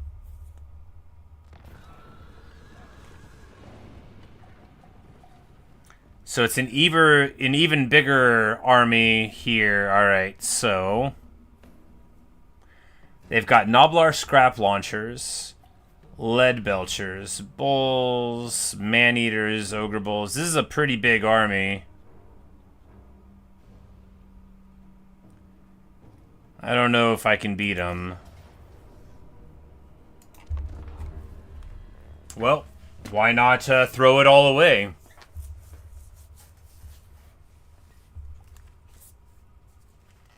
When I say I don't know if I can beat him, I mean I definitely can't beat him. I just really, really, really hate ever paying an NPC anything when they threaten me. I would rather lose a game than pay somebody who's threatening me. Which, of course, we're going to lose our caravan here to my stupidity, very probably. Because how do we do this, right? They've got artillery and we don't.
Alright, and now we can spring our trap upon them.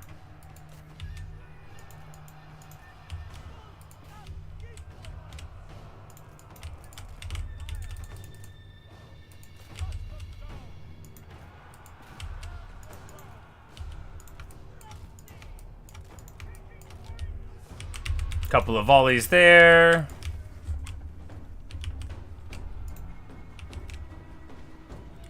And then taking absolutely huge damage from the scrap launchers.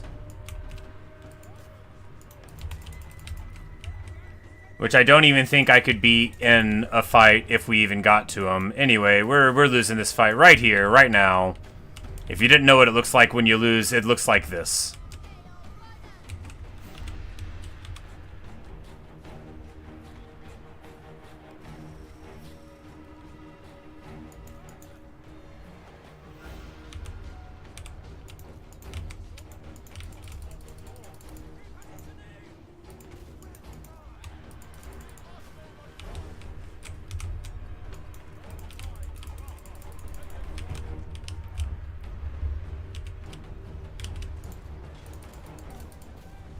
Man-Eaters got on top of the Iron Hail Gunners, which I had, like, you know, up in the front because I'm an idiot.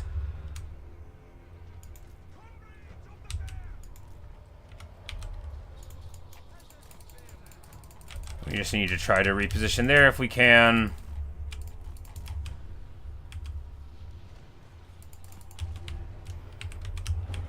At least we've got their artillery inside of trees trying to shoot inside of trees. Is that helpful? I mean, not really. We're still losing, like, very badly, I think.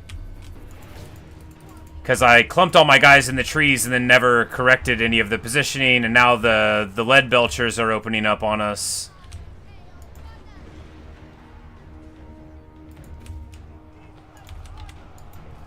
And our lord is fighting their lord, and we're not nearly as good at fighting as theirs is.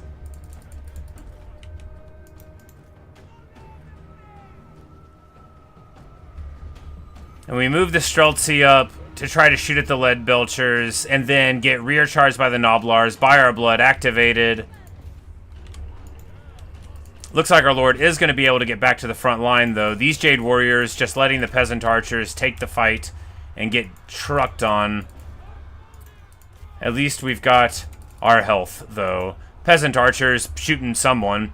Lead belchers, nope, those are ogre bulls. The lead belchers just feasting on the Streltsy. Terrible, terrible play. The worst I've ever played, maybe. We needed to be in the trees to prevent the artillery, but ever since the battle came in, just really, really bad performance. I mean, they had a stronger army than us, but we didn't do anything that we would need to do in order to win, so it's not surprising that we lost. Should we have paid them? No, we should lose the game before we ever pay somebody who's threatening us. Look, if you want to just pay your enemies to take your stuff, that's okay, but I would rather die.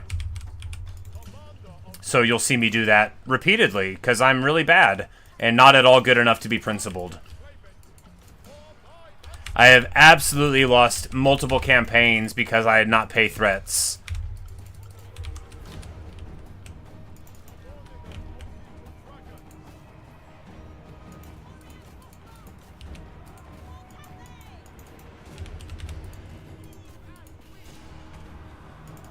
Anyway, brutal stuff. An awful performance. Just what you could normally look forward to whenever I play, really. Very poor performance indeed. These Streltsy finally came back to the battlefield. It is much too little and much too late.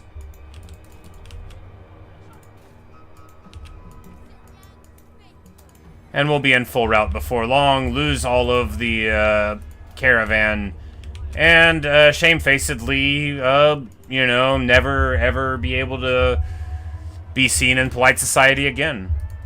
This is the end. No, this is just the end of the caravan. We're going to lose the campaign probably in the next several turns, but not like immediately. I don't think that this campaign is like hinging on whether or not the caravan gets there, but if you can get a really good item and you don't, then you're losing. You know, you're always losing.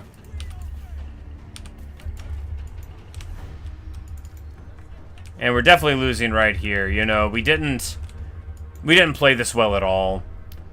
I didn't know how to respond to the artillery, and so we end up just fighting in the trees with no firing lines and getting crushed. Terrible, terrible stuff indeed.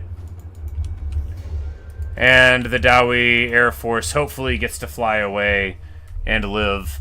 Anyway, awful, awful performance. Just awful, awful stuff.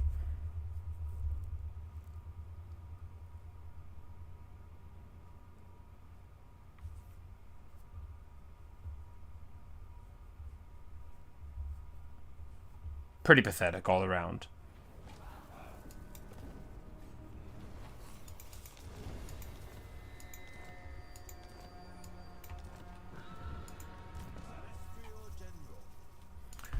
So the caravan dies. And we're just gonna recruit another one, and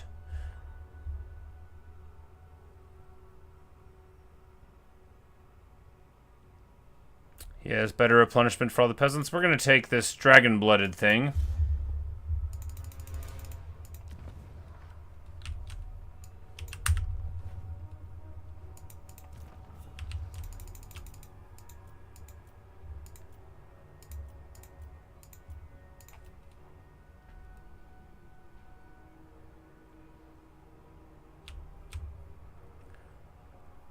Alright, we're going to try to do this again, and it's not going to work, and we're going to die, and then I'll act annoyed because I make bad choices. I just want you to know that I can tell the future. I know it's not that impressive, but I just wanted you to know. Alright, this guy is going to attack us here, which is all to the good. We don't want to recruit this turn because he's going to attack us over the end turn, and then we'll be able to eliminate his faction. Now, if we move this army down to support us, Mazda will attack us from the north and we'll lose. So what we need to do is, I don't know, maybe we do it anyway. So Mazda's at least fighting the Shark Tooth, which sure sounds like a real thing.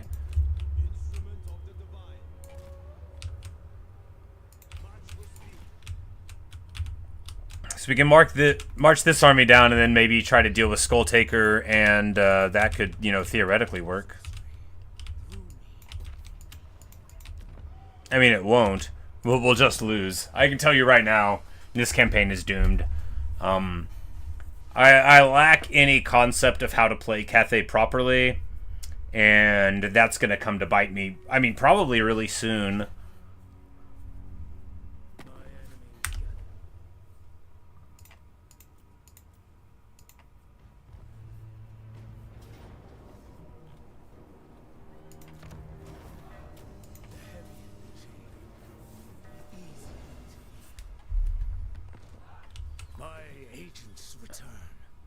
And the reports are as dire as I fear.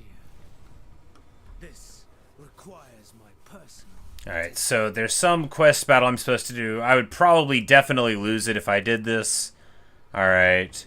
And that gets him his unique item.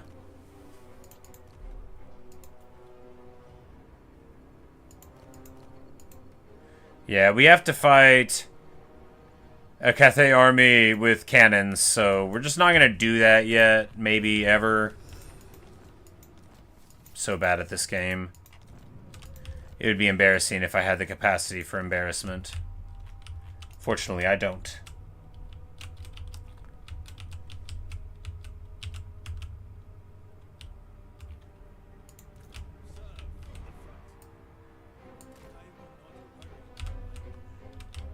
Man, it is like really hard to move through Lustria.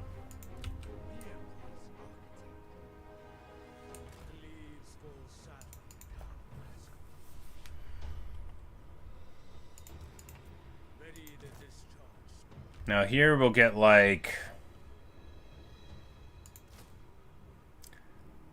I kind of like going to 2 Iron Hail Gunners. Do we think 1 Grenadier will be fine? Yeah, we'll try 1 Grenadier. And maybe we can make them work. These bandits of the Silver Road do fiery weapon attacks. They've got Vanguard. We'll just keep them in case we need to recruit them here in a bit. Yuan Bo gets all of these, and none of them help us in battle.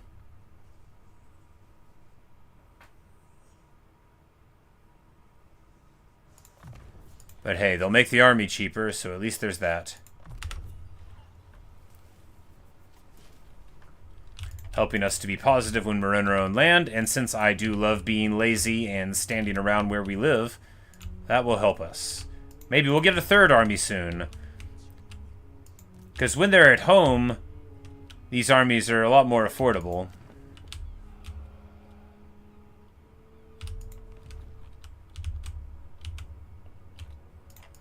Yeah, if we don't have another army immediately, then that'll just encourage the dudes to bother us. So what's the best we can get here?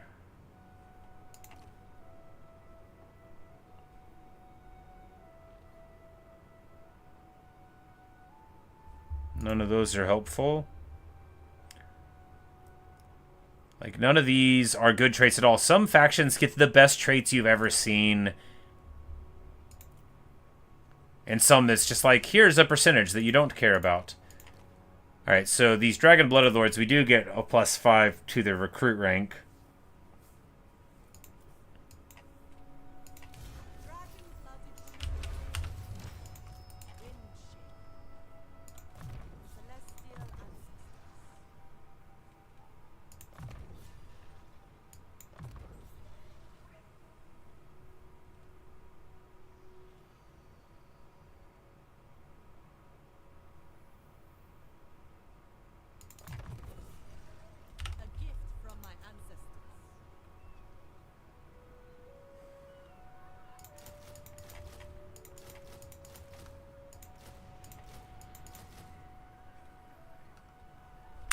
Alright, and we'll just recruit up there and keep things harmonious, move our two armies down here. You know, we're probably going to lose this one to something, but hey, what are you going to do? It's all about being courageous, after all.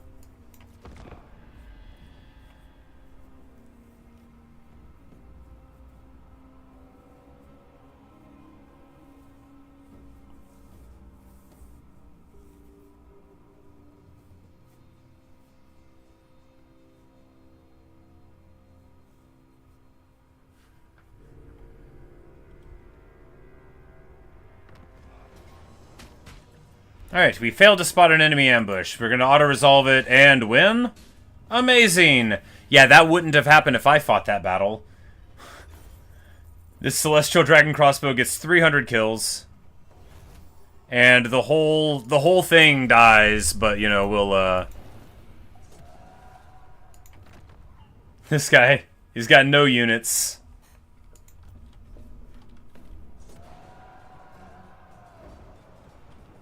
But he pays for the next caravan that we'll have to buy, so at least there's that.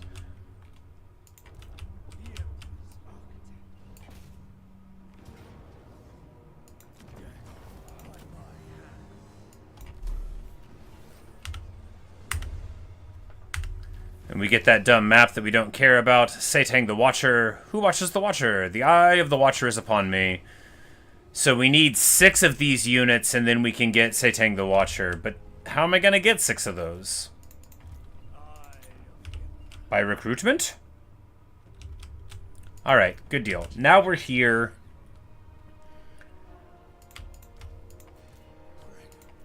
And we can grab, like, 2 more Crowmen, probably. Do we drop 1 Archer for another 1 slot? Yeah, seems good.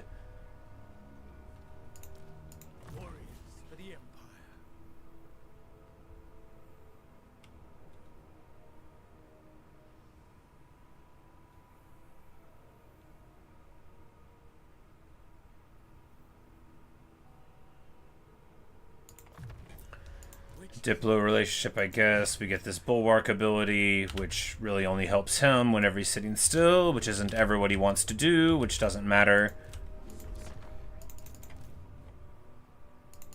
This character can't recruit units. Of course. Well, you know, that character's going to die soon.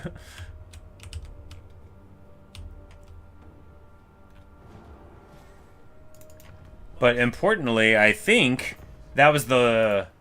No, he's got no settlements, though. So if we can get rid of Skulltaker, like, right here...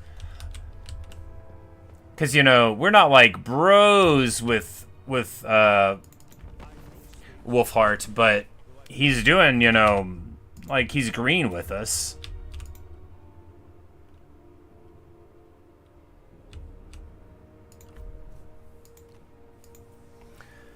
But we have to make these buildings, and... Alright, so one's there. One's there. One's here. And one's here. So we can make friends with Wolfheart because he's probably not going to get to those far-flung places. Probably.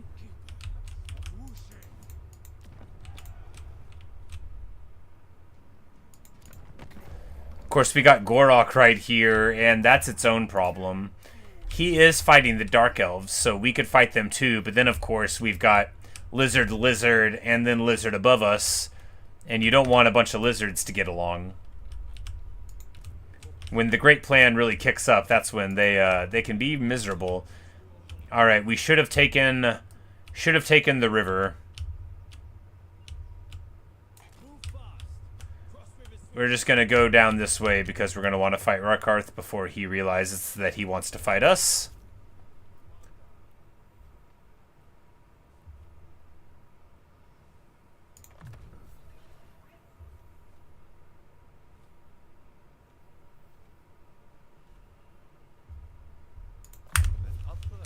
Yeah. Yeah, great deal with the caravan there. We're going to do great. It's going to be fine. I'm an idiot. Mazda threatens me. Alright, so here... Man, I just really hate ever paying people off. I don't want to do it. Screw you, Mazda. Alright. This is setting forth the chain of events in which I lose the game.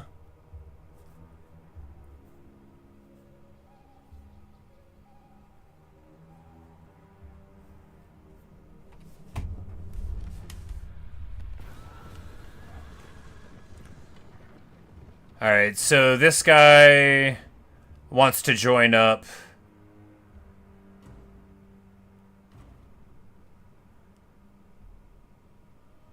We'll grab an Empire Captain. Now there are 3 units inside of the caravan. That'll be good.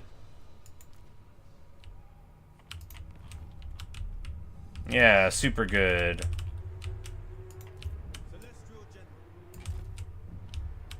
Oh, right. We're going to go the super long way around. That'll be okay.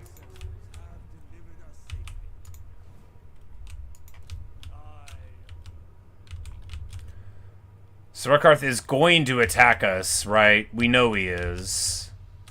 If we leave. And if we don't leave, he's going to. We could just sell Huawaddle to somebody.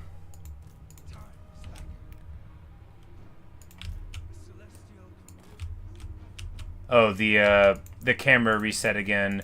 If I ever, like, break my computer with a hammer, it's going to be because of the camera resetting over and over.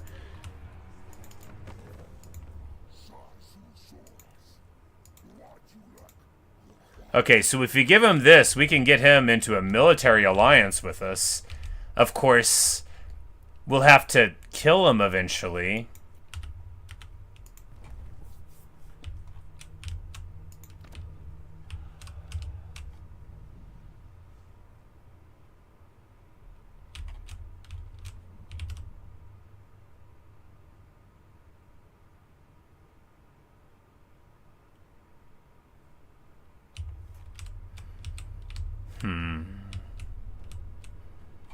Well, you can just backstab him someday on the rationale that it won't matter.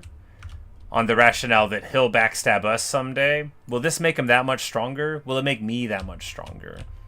Can I, or do I want to defend it? If we just give it to him, then he could deal with Rakarth for us. It's easier to fight lizardmen than Dark Elves? I mean, probably not. We can give you Huawaddle for money. And a military alliance. And for you to join the war against Hexawaddle? Yeah! And not to have a military alliance and you to join the war against Hexawaddle. Yeah, no. Military alliance is good. That'll make us seem scarier. And we'll be able to heal in their land. Good stuff.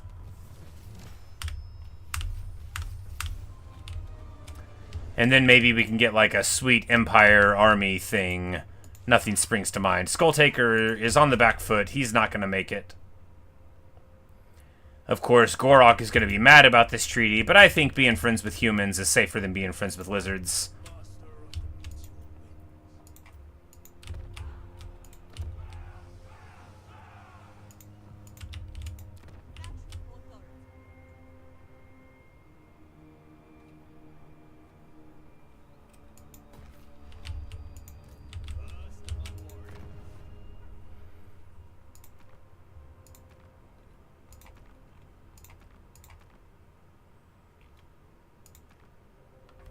Yeah, like, what do we even want in this army? Like, Outriders?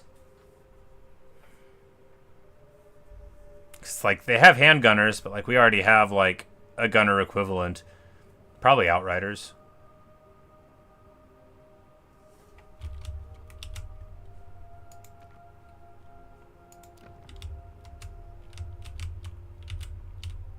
I'm like, that's, like, the capital there, right? Yeah, we'll build it in Spectazuma.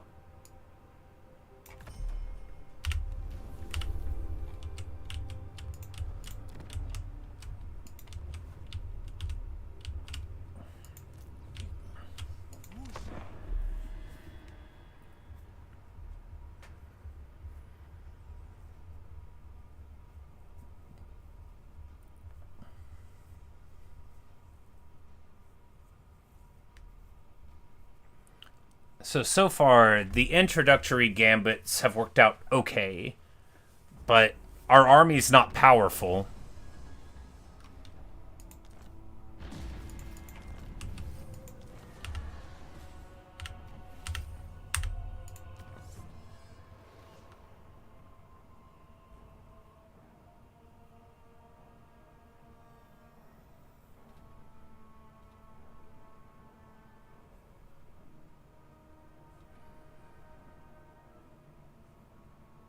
And what do we want here? Horses, no.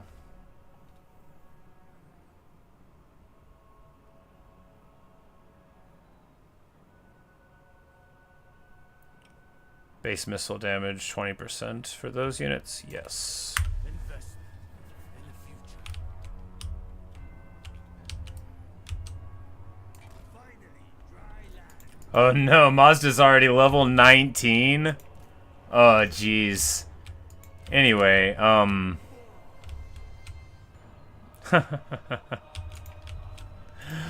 boy, oh boy, oh boy.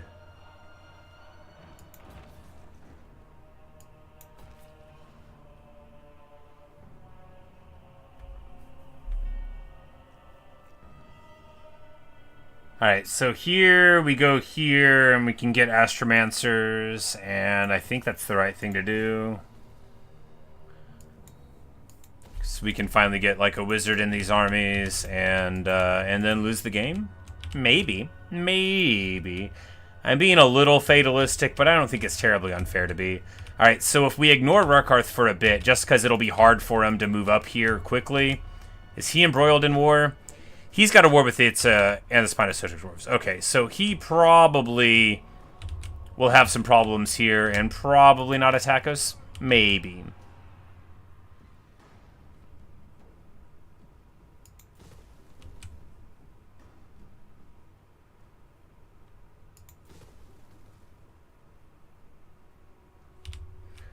I'll build a couple of growth buildings here and here.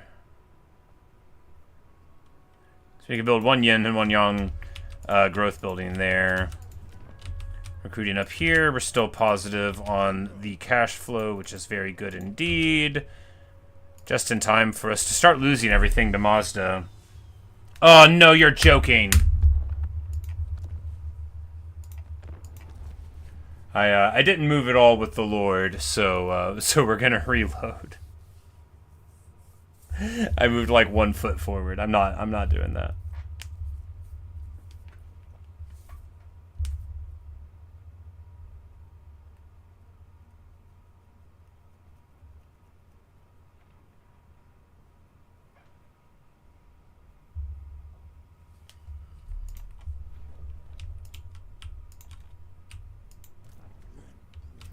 Alright, so we need to go north and deal with Mazda, and just hopefully that'll be all that there is to it.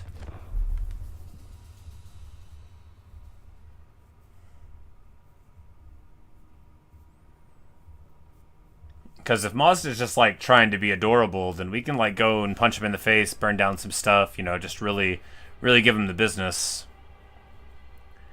Because Skulltaker being dealt with already, and Wolfheart being like a bulwark here on our side, that's good stuff. Alright, so we're gonna feed the captain to them. Man, that's messed up.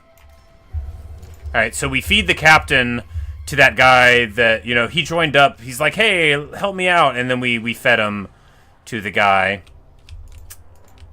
Bad person indeed.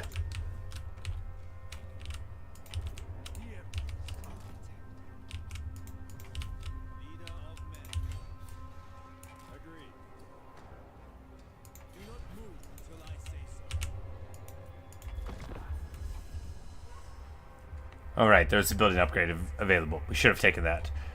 We won't even win against Mazda if we take this ambush. Maybe the auto-resolve would let us.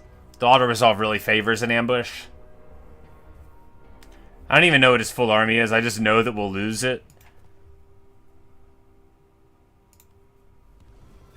Non-aggression with Bretonia is good. Alright, so Mazda is not coming across the south, which is excellent.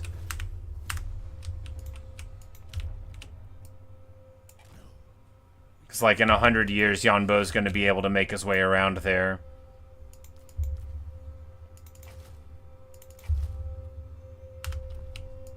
General of the Celestial Host.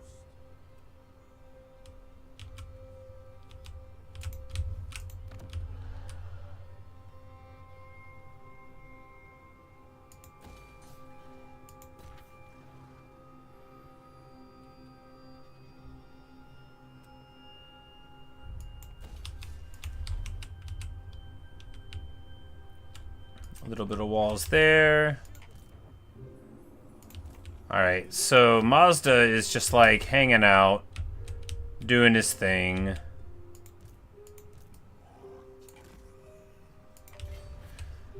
What we need to do is draw him forward somehow and then pincer him between Gundam Duanmu and then Yuan Bo. But I don't know if... Yeah, maybe we can provoke him.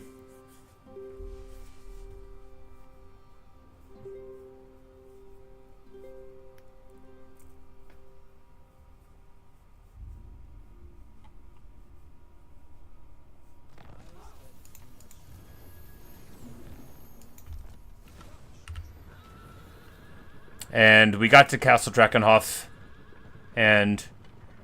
Oh, really?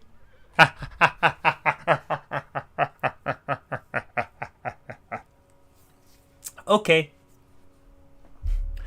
Hey guys, we got a sword that gives us regeneration. It also gives us a little bit of vampiric corruption. I can get over that. Do I get this every time I go? Do you always get an epic item from the faction you go to? Can I just always get regen on him? Because I can just turn him into a dragon and pop a whole army now. Now we're good.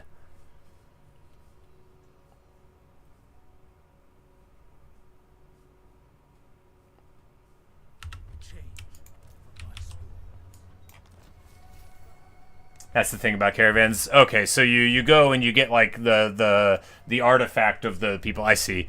That's awesome. Okay, now I believe in Cathay.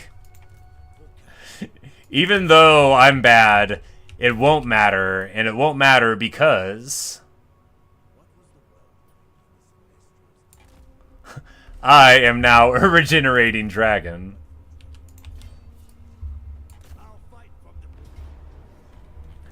Alright, so it doesn't think I can win this fight. I can win this fight.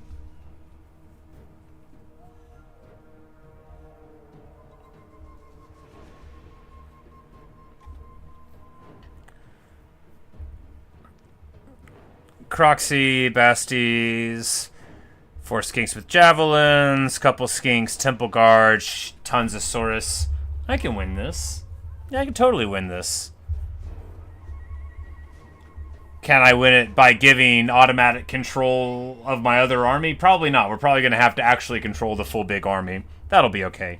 We can just make a really big box out of this one, and then we'll, yeah, it'll be fine. Yeah, this will be good. Yuan Bo, again, once we transform, Yuan Bo will be a dragon with regeneration. So I don't know why I'm worried. We just need to control this army. We can hold everybody back, and Yuan Bo can probably solo like half of their stuff. Chaos Dwarfs get that mechanic too. Nice. Yeah, I really wish I had bought the Chaos Dwarf faction thing when it was on sale, but I you know, because I must have spent, you know, $30 on, you know, the various stuff, but, you know, I was just like, oh, I'll get around to them, you know. I was thinking all these other ones, all the stuff I didn't have. But anyway, I'll be right back. I just need to grab a drink and switch my laundry over. I just realized I had forgotten to do that earlier.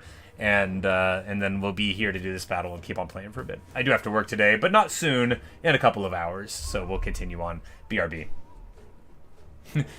Some of you may die. But that is a price I'm willing to pay.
Alright. Lord Mazdamundi, if that is his real name, and this sort of Scarvet that hopefully we'll be able to pop right before it gets to level 20, and and weaken his faction in that, guys. So this army, you know, it's got some trash in it, and that will help me considerably with this. Of course, we also have huge amounts of ranged units, which is going to be very good against Mazda, but not so good against the other stuff. But if we just take a really big, wide checkerboard, and, you know, we'll have to see where the map is. Hey, yeah, it'll be just fine. Because once our other army comes onto the battlefield, and we get our regenerating dragon, because, of course, if you guys have been watching long, you know the only way I ever win any campaign is getting a regenerating lord or a series of heroes that we can anchor the whole theoretical army around, where we just charge in very carelessly and heroically, and then, you know, using our feats of strength, are able to pull it all around. The Source Warrior is probably the biggest threat. Yeah, there's 4 of the regular ones, and then 4 of the spears. The spears less problematic. Of course, they have such big weapon strength. What, 52? Yeah, you know, Mazda on his big ol' thing will rampage around, cause terror, all those problems, but you say I got a perfect armor for it? Oh yeah, it's not too bad.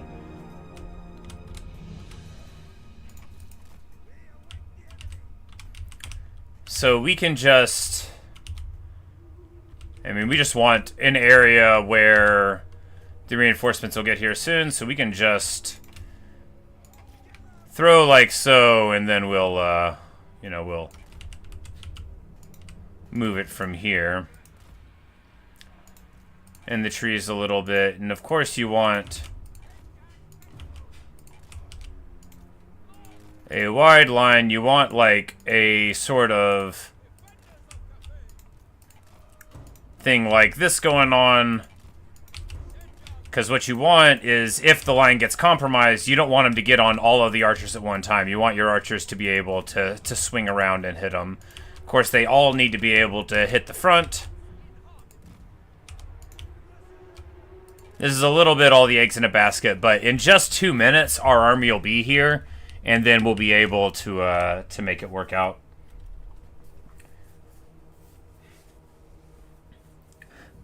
Luke, you say anyway you hope Skulltaker beats Gorok? Feel like that'd be the easier fight? Oh, Skulltaker's already out, man. He might have like 1 army left. He's got 0 settlements. He's toast. Yeah, he already declared war on us, and we already sorted him out. Yeah, it's all lizards all the time. We're gonna have to get really, really used to fighting lizard armies.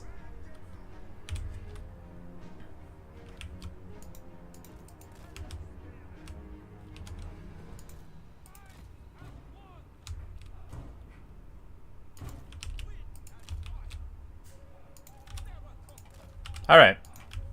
Let us go then. You and I.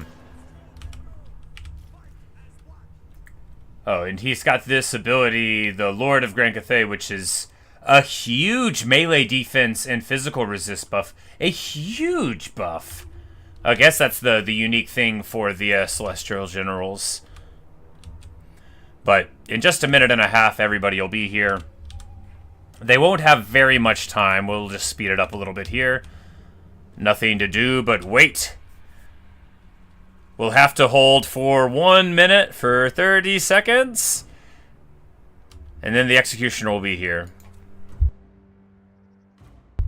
We get hit by a banishment and don't react in time at all. Fortunately, it turns away from us a little bit. Still, look, a banishment on a peasant long spear is not like a good cast, but if it's free, it's okay. Alright, and we just want to turn our archers and actually make them fire at these Saurus warriors so that they won't be accidentally shooting at spears or skinks or something like that. So we are not worried about firing at Mazda like at all. We're just going to charge in at these skink cohorts so they don't get to use their precursors totally for free on us. Because in 1 second, we're going to have our army here. It's 30 seconds for Yuan Bo to be able to transform, but he's going to be able to immediately run there. All right, our dude's already getting trucked on. It's time to pop the ability and run away. Line's already compromised, right? Line's already compromised. We're already in the worst shape. However,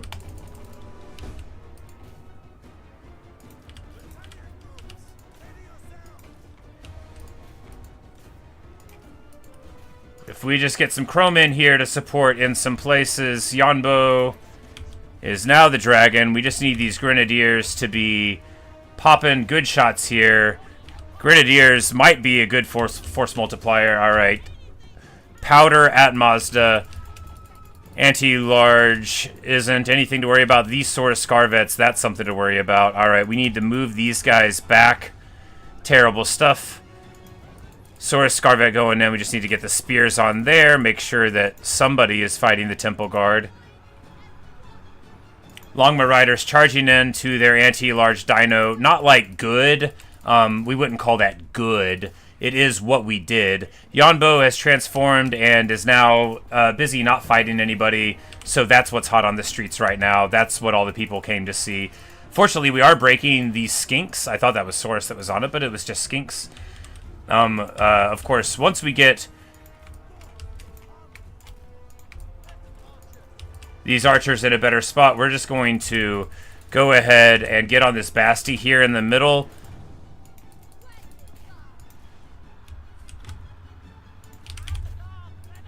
Source Warriors here. We're going to get the Grenadiers on them. We're going to fire into these Croxagors with, like, all the archers that we can force fire there. This is just because they're a big target. You can get them and hit them in the middle of a battle and be pretty confident about it. We're going to back up our powder units there. Even when they're embroiled in melee combat, you could feel good about it. And now, of course, the Emperor's Executioner is fighting the Toad. And we're going to be feeling fine about that. Of course, there's so much going on the battlefield. I normally don't control armies of this size. I give, like, some to the AI. The Crowmen. Oh, no, the Crowmen charging in.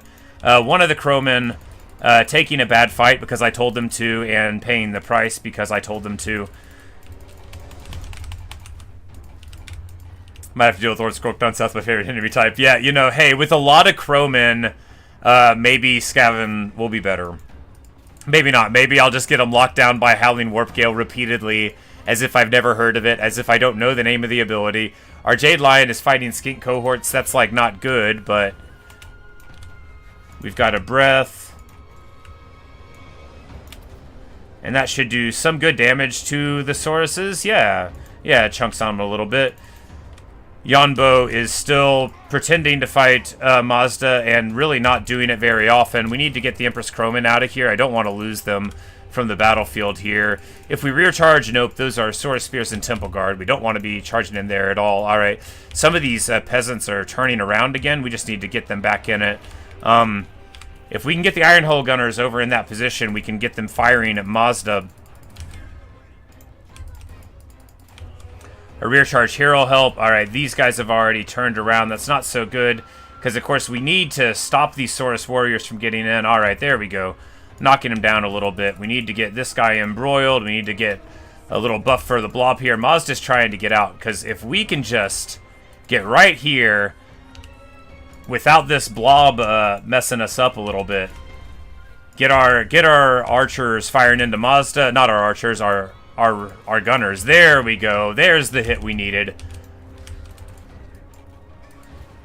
Unless it isn't. Nangao Grenadiers, if we can move them up and get them on the Temple Guard, that'll be very good indeed. Alright, I think the Croxies are gone. Alright, the Emperor's Executioner, we need to pop it on this Scarvet, who's been, you know, feasting on absolutely no anti-large targets, except for Yuan Bo, who, of course, is not where he wants to be when Lizard Moses comes back. Not where he wants to be at all. Some of these peasants may die, but it is a price I'm willing to pay over and over again for glory, for the Emperor. And this one group of Iron Hill Gunners was doing okay, and then these peasant archers charged in front of them. But I think we can, yeah, we'll just shoot super close range here at this Basti. Watch the fire come in. Just shoot him. Please shoot him. Yeah, there we go. Oh, that's That's good stuff. That's fair. That's fair. That's good. You know, that didn't do too much. I was hoping for a more dramatic showing, not gonna lie. Great Longbow Riders here, and it looks like they are on their back foot. Lord Mobility Scooter atop his mighty steed. Oh no, I accidentally hit the thing. We stopped being a...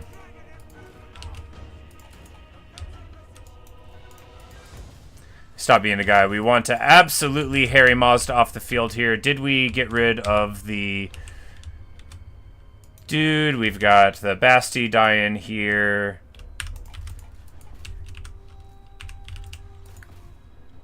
Alright, where are the Temple Guard?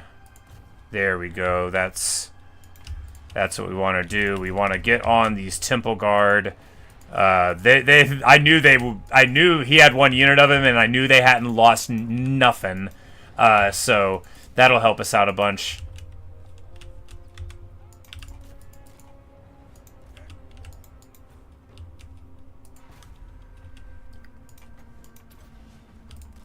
There we go, an execution on Mazda. And then we will just chase them through the trees. It'll be very nice. Because Temple Guard, you know, they've got armor, they got silver shields, they got halberds. They're real trouble. The halberd shielded units are hilarious. You know, super high leadership. But, you know, now they're gone. And, you know, maybe he won't be able to get another one. I sure hope so. Anyway, good stuff. Dragons are better at anti-infantry than hero dueling. Human form would be better for that. Yeah, the Stega has bonus first infantry. It probably would have been on balance fine just because he's got such big, you know, defensive boons between the word save spell that I never cast and just, you know, 8,400 HP in human form, which is hysterical. Like, that's awesome. What awesomeness, you know? And of course, we get the worst ability in the game from fighting Mazdamundi. The lamest of all legendary lord defeat traits. But hey, you know, the peasants fired their bows. You know, they all got some value. The peasant spears, some of them got, you know, a couple hundred. That's good. Yuan Bo got 3K. So, you know, he was beating on folks. Of course, a lot of that was probably just execute value. Grenadiers was 700. Iron Hail Gunners was 700. We lose one of the Crowmen. We do basically nothing. Empress, you know, they've got twice as much charge value, so it makes sense that they're always just doing really, really great compared to the others. So basically nothing performing except the Lord. And, you know, sometimes that's all you need, right? Do we take the money? 1,500 is pretty good. The replenishment... No, because we don't need to press the fight with this guy. I think the money's even better.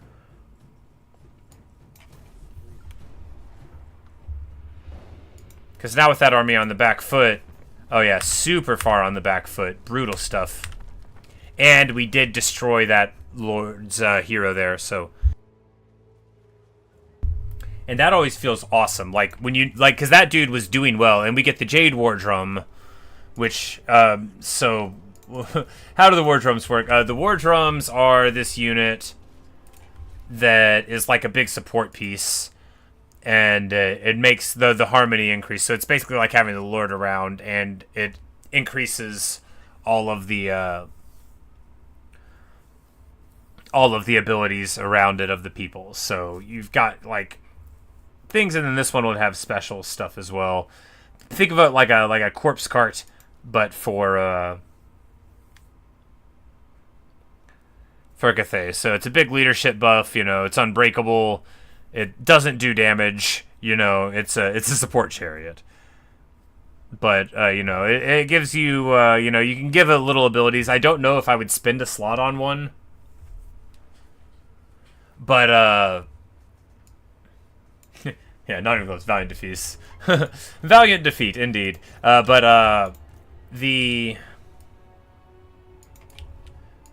Alright, so can we press the fight and eliminate his army? No, in which case we'll just go to march stance and get back home for the replenishment. Same here, because neither one of them can press the issue, and we know that. Yuan Bo needs to get out of his way. Yeah, because this war drum, like, while that might be theoretically fine to boost, like, your random things and have the buff, am I going to remember it? You know, it seems like something I would do if I didn't have the time to get something else on there.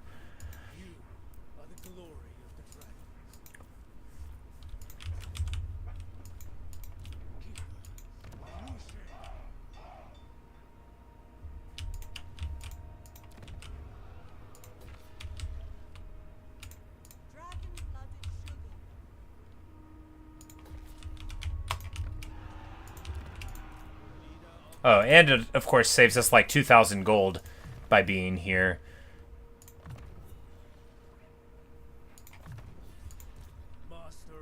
Alright, so here, this is going to make our Jade Warriors better if we had them.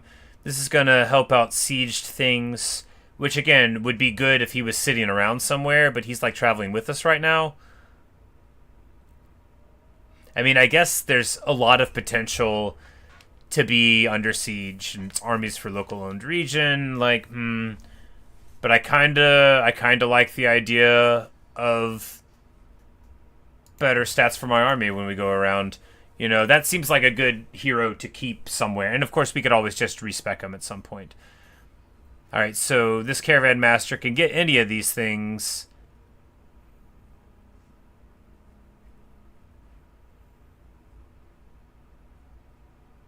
And then his Inspire abilities go up. Alright, we're just going to take this, reducing the ambush thing again. It doesn't seem perfect. It seems like what we're going to do, though. Alright, so spell intensity for the spells we never cast.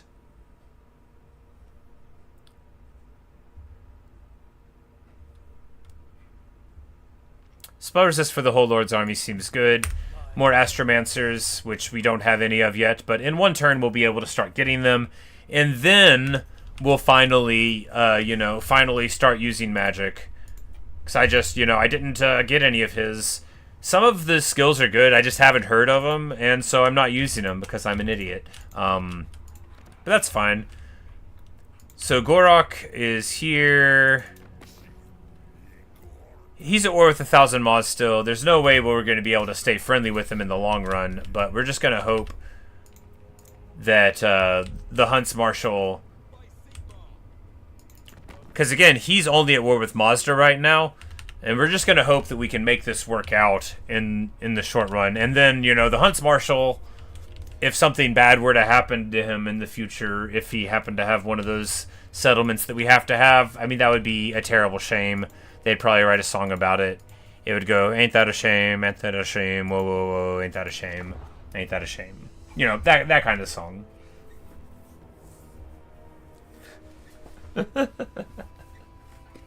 Indeed. This is where we buff our Jade Warriors if I had one. And just like that, Itza declares war. And of course we will enter the war on the side of our ally. Why not?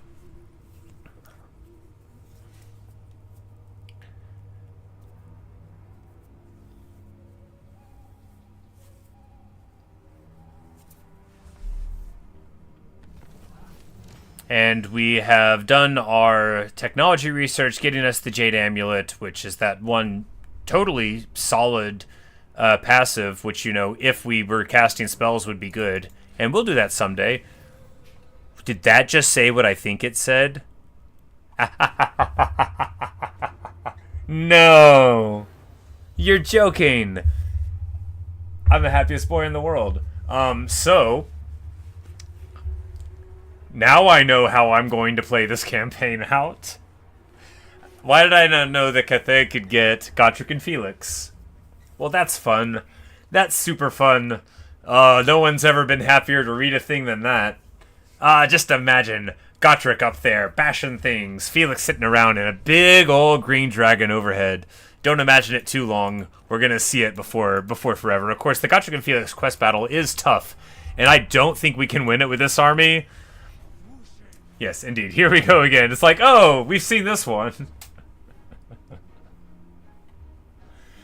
I mean, to my credit, I didn't even use them in the Elspeth campaign. Just barely, That army barely did anything. I almost booted up an Elspeth campaign instead of this. Just daydreaming about it. Wait, those archers have shields. That was another thing I didn't see about them. That's actually amazing.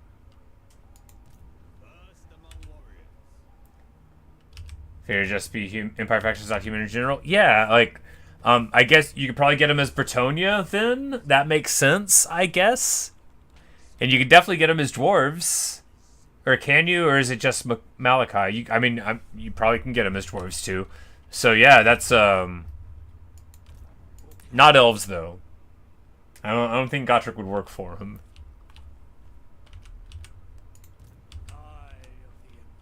All right, so what we have here is a big old beefy Saurus line.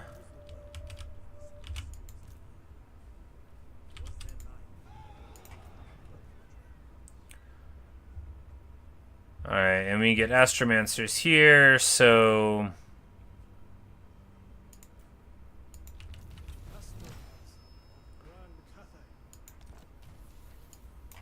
and he starts out at level 6, that's good, and they're all high magic. No, they're all, yeah, heavens casters. But they get great moonbirds. And a war compass. I'm not gonna wear that. I'm gonna use the great moonbirds. Okay, now I see the point of the faction. The wizards ride on monsters. Harmonic, and then we'll take a wind blast because winds is very good.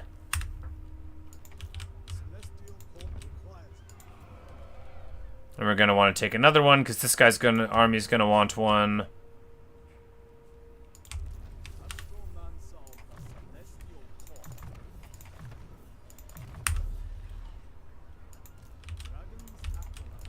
And then we'll wait till next turn and hopefully get a better trait for this guy's army. Alright, so... Oh, yeah, right. Our thing finally completed. And we also can recruit, you know, big ol' scary things. Like,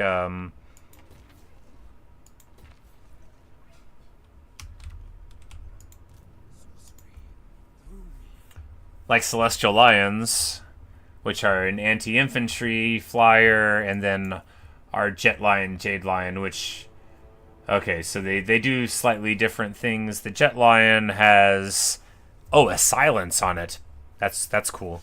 And then, of course, the Onyx Grumman. But what we want to do is figure out if we need to wait or not, because they are going to benefit from sitting still more. Well, not really. Well, one guy's going to regenerate some, but they're not in a recruitment stance now, so they're not going to get anywhere. We might be able to move over and get our wizards in there before all of that goes down. Ah, Jade Warriors, if we had them. So, right now, I should have taken this commandment for local recruitment capacity a long time ago. Is there a building that gives me recruitment capacity? This one. Also alchemists and sky lanterns. This actually seems solid, so we can get that hero, get a recruitment thing, and Sky Lantern is like not good. These everybody wants them to be good. They're very cool. But we will take this. Yeah, the recruitment capacity, we will need that. So this guy needs something in his army that'll, like, actually work for him, by which I mean...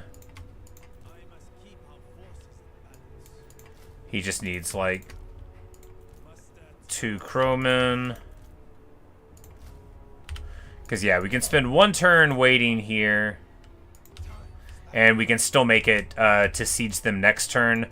That'll get us the recruitment that we want and all the other stuff. Oh, right. Well, if we want that flyer... Alright, well, we'll cancel one of those, and then he'll recruit the Celestial Lion here, because I love monsters.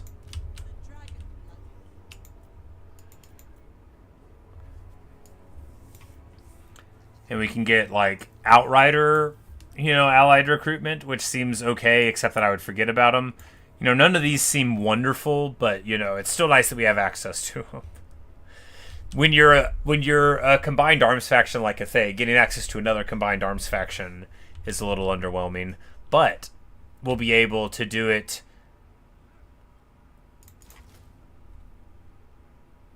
Oh, we don't have enough points to do it otherwise. All right, yeah. Well, that'll be fine. All to the good. We're gonna recuperate a little bit and then charge across and move against our foes to the north, and then hopefully not lose all of this stuff. Nope. We are going to charge down here gracefully and try to defend with Sihan's forces. They're going to die.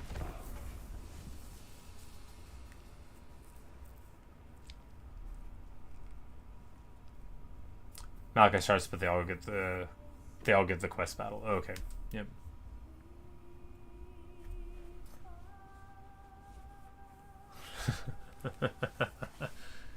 Oh wow, the inferior Thunderbarge was also cool in Thundershot.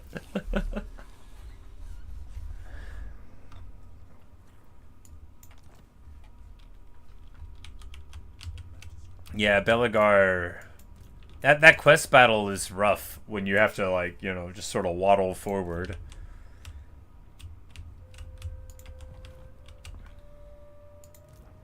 Hey, but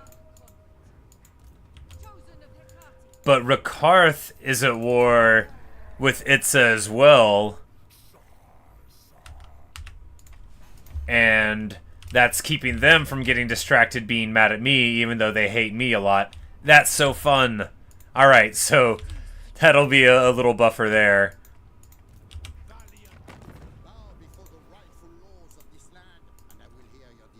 I'm like, do you want to start this fight against your really strong neighbor? No? Ah, shame.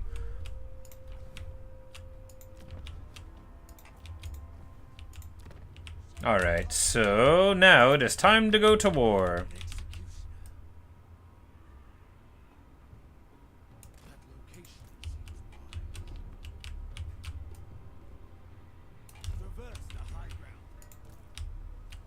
Oh, no, they won't quite be able to embed. We don't want to... If you're at the very end of it, you don't want to do it because that can, you know, remove their ability to get into the battle.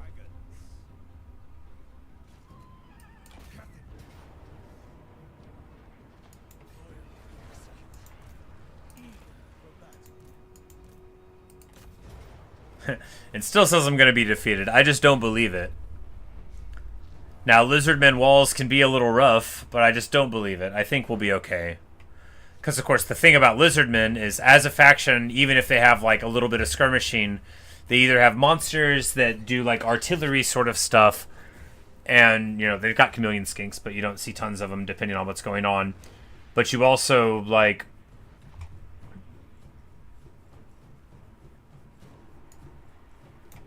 Do we just let the AI control this army even though they might blunder it in? No. No, we don't. We fight the battle.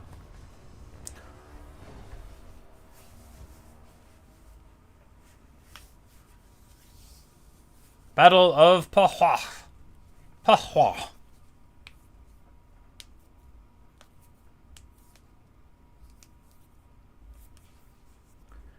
So...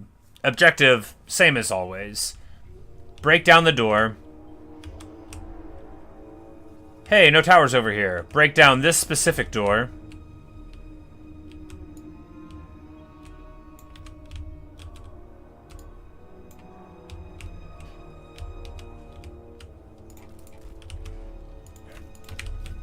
Crowman harass. What's on the walls? Yuan Bo probably go dragon and just start bashing, and then we'll just move up the troops to the wall whenever it gets safer. And we'll worry about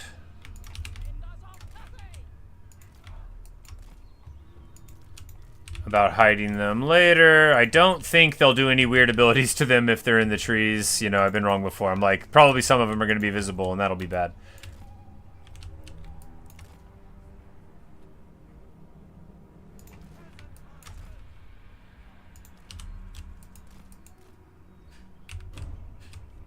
Alright.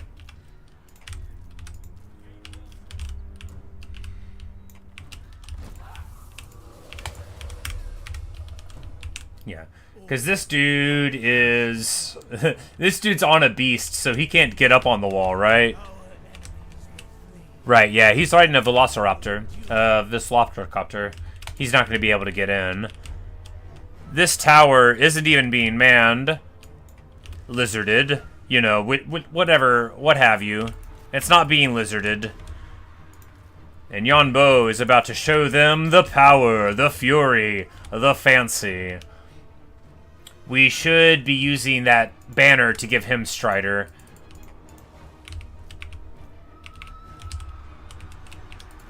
But anyway, let's get to it. We don't have all year, and we have got to chew up a big ol' group of our foes here. We should have put in Yuan Bo first, theoretically, to soak up some of the damage coming at us, but I think the javelins aren't going to do so hot at getting us as we're onto the wall anyway. And of course, with the addition of this guy, we've got a terror-causing monster with the Celestial Lion in the mix. Oh! Oh, cool! They have this ability that removes ITP. So it's like, even if you have immune to psychology, if you don't get it through the means of having terror, that ability would let you get up and get going. And we're just like going full bore in, just saying to Yuan Bo, like, just charge. This dude's like an anti-large... No, he's an anti-infantry fighter. I'm like, I don't think it matters. We're just going to charge right in, let Yuan Bo get into the thick of it, and start tuning up the foes. Because, again...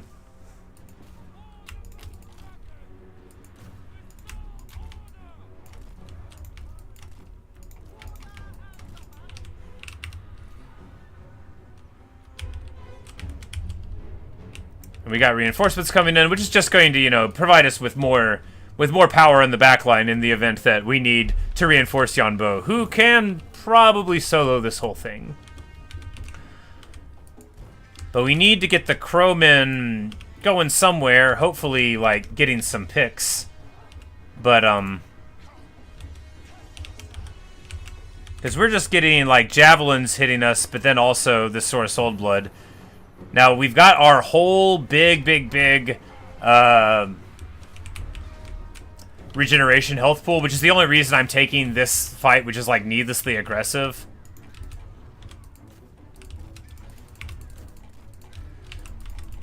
Because we don't want to dive and get, like, caught up. But if we dive into the back here, then it looks like it's just skinks to follow up, and that'll be just fine. Man, we're getting tuned up here. I can't believe we're getting chunked that bad. Like, at what point do I just leave? No, Yuan Bo can't run. He can, though. Man, rough stuff. Why am I an idiot? We might not even be able to get out now. Might be caught out pretty rough. Terrible, terrible stuff. And then we're in the middle of Sora Spears. What a life. Alright, we're fine. Again, I'm gonna get all the HP back, but it's very, very wasteful to do it that way. You know, theoretically, we still gotta win this fight. Theoretically, we have to worry about something. Theoretically, I mean, not really, though. Obviously, we'll just get lucky.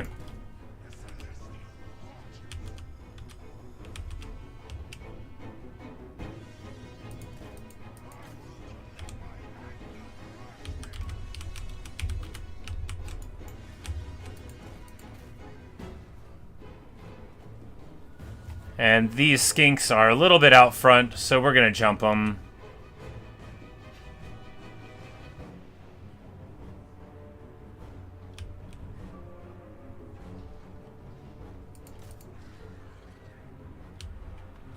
Which makes some of my guys drop on the ground all the way back there, because we are very, very smart birds. We are just super smart birds. We are controlled by a smart guy, and we are smart birds.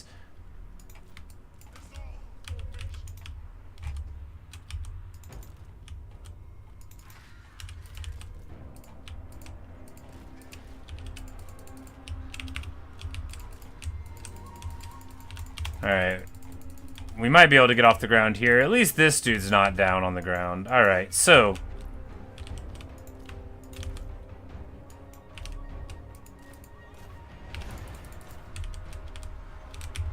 we're just going to zoom on around that way.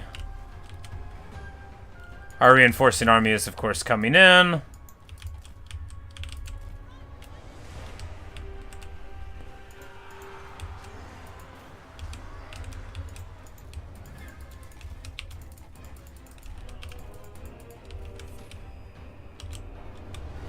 And the gates are ours.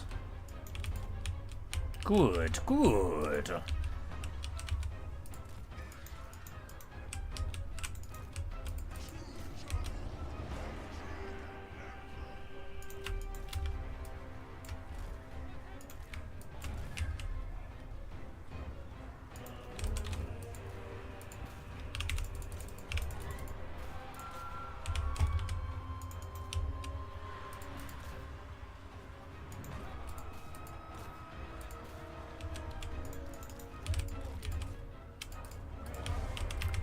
Now we push in here, start diving on these Saurus for, like, stupidity's sake, I guess. I don't know why I thought, oh, they have low HP, maybe I could break them. I can't. Look at their leadership. So high. Yuan Bo is trapped in the gate. He is trapped in the gate, and we'll deal with that for the rest of our life. Not smart. Probably sneak one with Yuan Bo. We can't, though. You know why? Because he's stuck in the gate.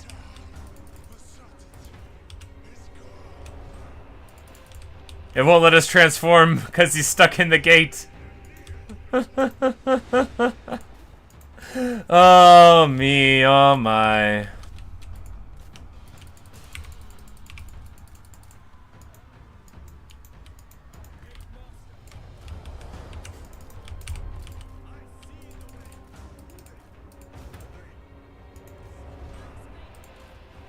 Maybe we can get the Grenadiers on the wall. Maybe we can get, like, one unit of archers on the wall. Because we've got the front pushing them away, so I think maybe we can get around. The peasants haven't, like, entirely broken yet. Maybe Yuan Bo will get out. Come on, buddy. Please. Please try. Just a little bit forward, guy. Come on. For me, Yuan Bo. Just, come on, man. Come on, friend. Anyway, feels bad.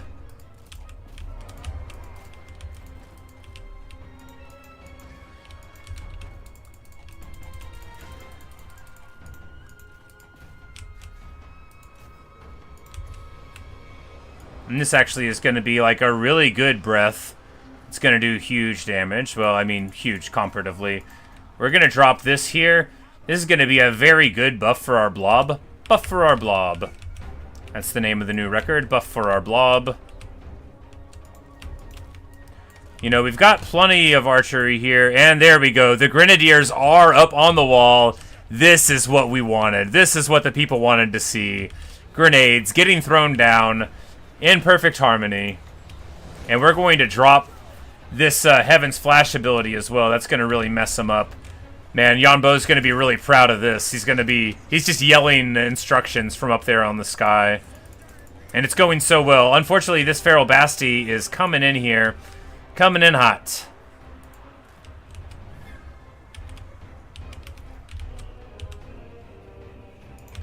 Alright, what we can do is run over top of them with the Crowmen, though. And get a bombardment that's going to hit 1,000,000% of all of their troops. We just need to get blocked up, you know.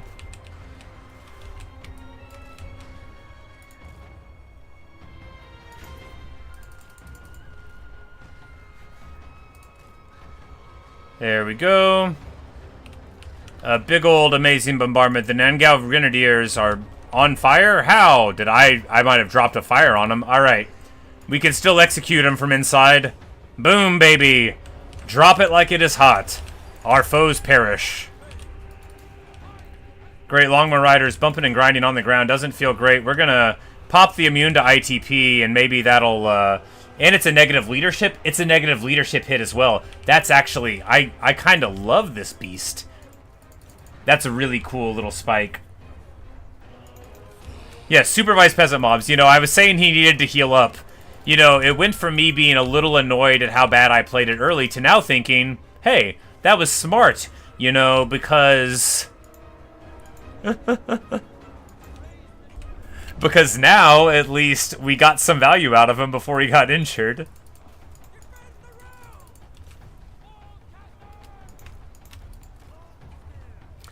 And these peasant spears, you know, they have a ton of HP, and with the stacking buffs we have, you know, the Saurus aren't so good. Like, this is 40 melee defense and 20 fizz resist.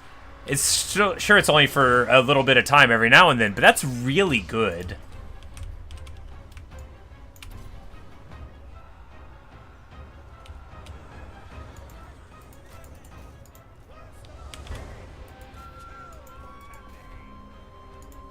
And you know, the peasant spears, look, it's a 17 bonus first large. That's good. Empress Crowman getting trucked on. We need to get them out. We do not want to lose them. They are strong. Even more than the Bombard, which I forget to do all the time. You know, when they have that that double the charge bonus, you know, they go from 20 to 40. That just makes it an incredibly punishing charge to do. Celestial Lion having a party, just having a real good time. They look so cool. Blood-spattered Leonine, not Leonine. Lionesque Leonine. Yuan Bo just bravely giving orders from inside of the gate. Don't knock down the gate with the dragon, guys. You might have thought I wouldn't even try to do that. Well, I didn't think I would try to do that either till it happened.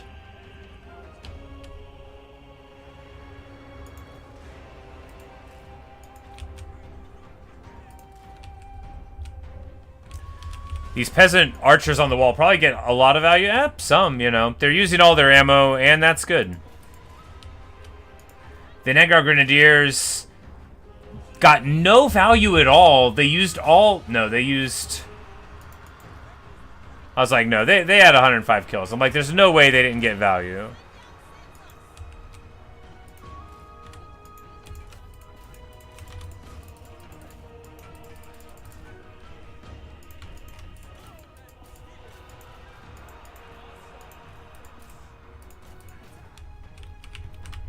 Like, they're not getting army lost yet. We don't need to be so aggressive with our flyers, which, of course, will want to be put back together again for Humpty Dumpty's next adventure.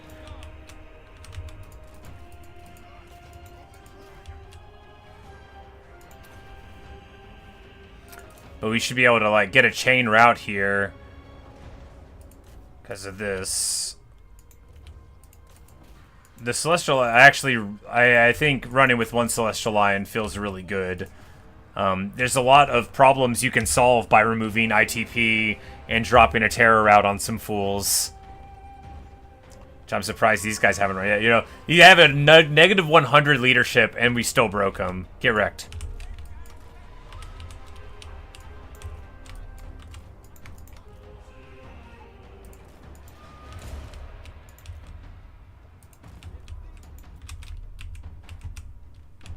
And all under the wise leadership of...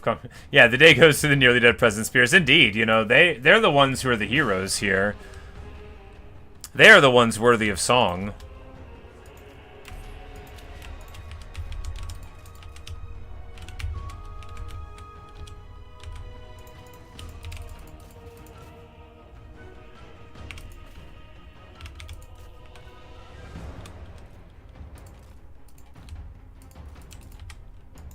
Hey, there we go.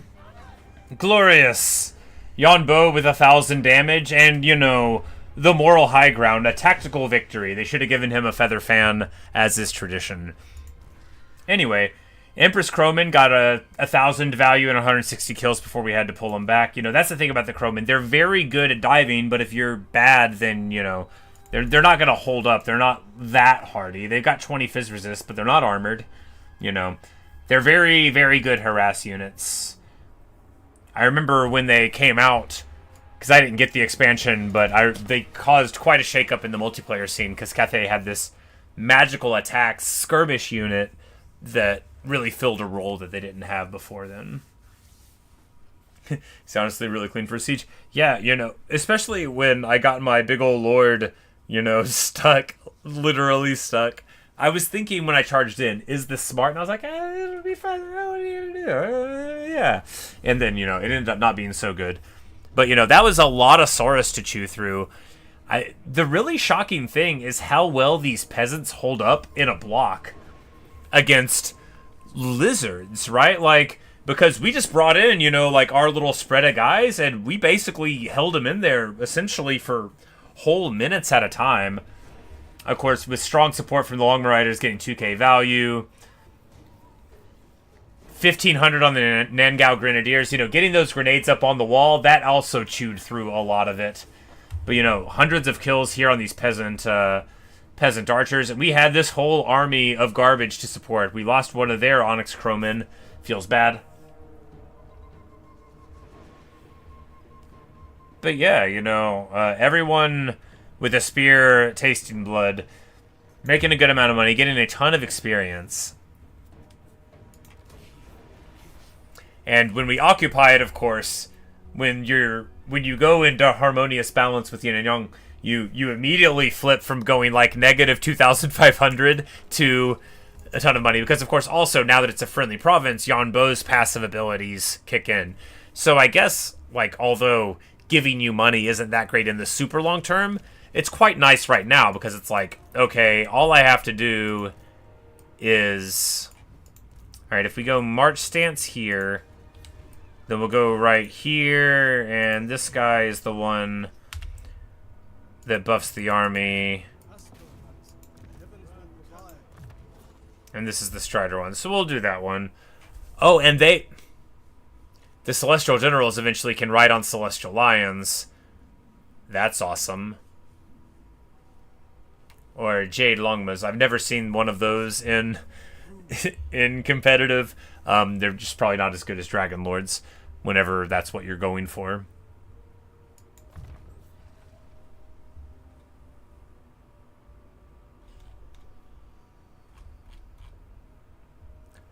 And he gets a little charming judge, jury, executioner thing.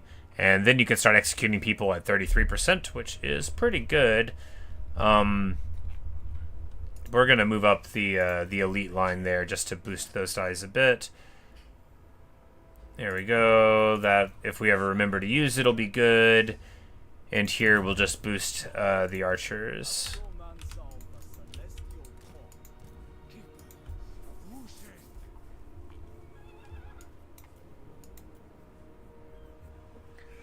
And in just 3 short levels, we're going to unlock the Celestial Dragon RORs, and that'll be good too.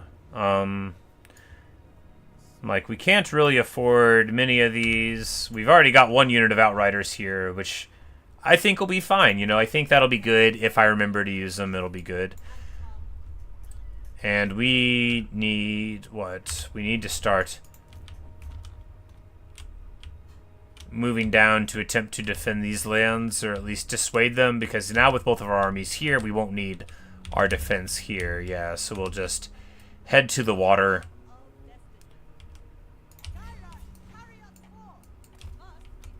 And zoom on down, probably to the pillars rather than Blood Hall.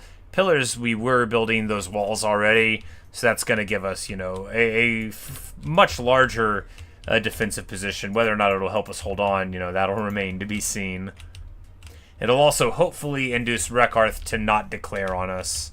So, Mazda, he's not going to be on the best war footing here. We might actually split up Gundonmu's army over here to hit the monument, because we've blown up a couple of them.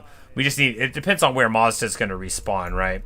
What we want to do there. We don't care about the outpost level.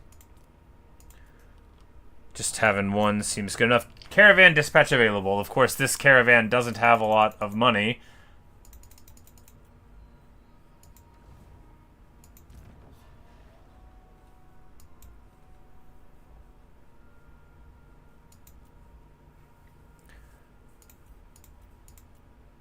we could go to Myrmidons and see if these ogres want to help us. We could go to the Great Hall of Greasus.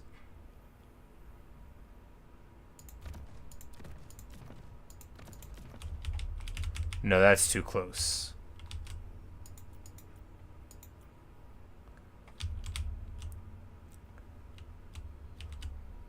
Yeah, well, you know, I don't think this guy's gonna get there, but we'll try.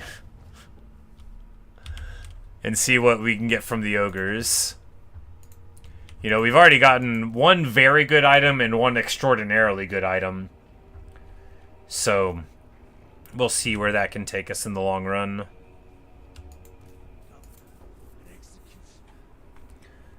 Do we want to replace a spear with a Jade Warrior? No, I don't think so. Like, the spears are good. You want some spears. They have charge defense against all, which is awesome. It's very, very good.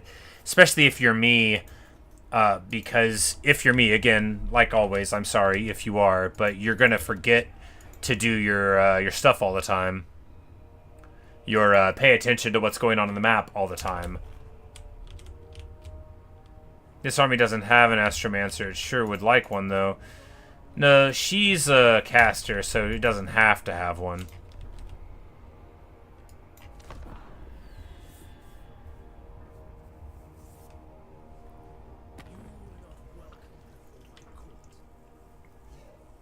Is he gonna sue for peace? Ha! Pathetic. Pathetic.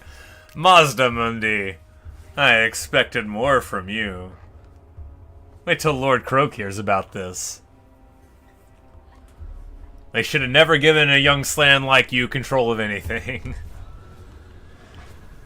Alright, we are absolutely going to pay up here, because otherwise we'll just lose it. And now that I know that all you've got to do is get to the end, and then you get your legendary, or rather epic item, it's absolutely worth being careful. We're supposed to eliminate a lord belonging to them. Well, I don't know if that's going to happen soon. Maybe it'll happen by accident.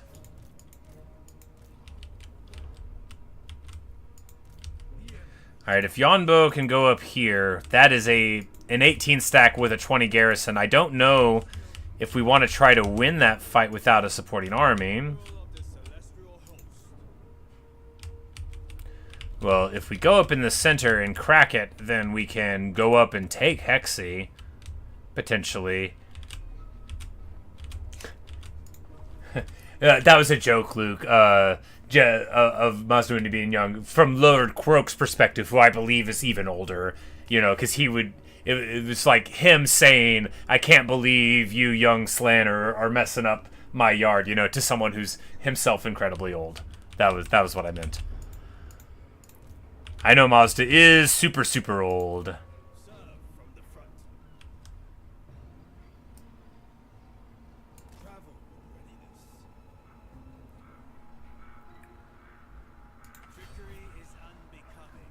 Alright, and there we can ambush here. We'll take the war drum in this army and, you know, see what it can give us. Because, hey, maybe it'll be pretty cool. Oh, it'll give you magical attacks for 30 seconds? That's actually kind of amazing, isn't it? I mean, depending on the context. Anyway, maybe the war drum will help out in our auto-resolve. And, of course, it gets us where we want to be. All we want to do here is, what? We can spend one turn recruiting, but, you know, we could have recruited, like, one of the lines or something there. Because we need to replenish a little bit. What do we ditch for the caster? An archer? Yeah.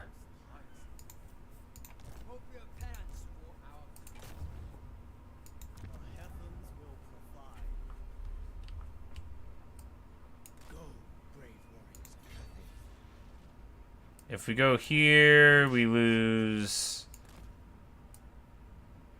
Oh. Every time we try to walk in, it doesn't work. We lose a lot. So let's just stop doing that. Alright, so this guy's got his stuff set up, and we're just going to take more training, because basically all of his like army improving things are done. This Gatemaster fellow, probably a waste of an army slot, but he does buffs, you know. And until we're in a position to get rid of him, you know, we might as well. And when he gets to level 20, we can retrain him. Oh no, he just gets wounded for 3 turns, yeah. Because whenever we want him to go home and be like a defender guy, you can just send him there. And 10 leadership and 12 melee defense in the siege. The thing is I bet that helps you out so much in auto-resolve that it makes him absolutely wonderful to have around, whether or not you're doing it yourself. And we're just going to continue on zooming in this direction with Jihan. Because it's probably going to be moving up here if Rakarth doesn't take him out there. And this will, at the very least, make Rakarth think, hey, maybe don't attack them.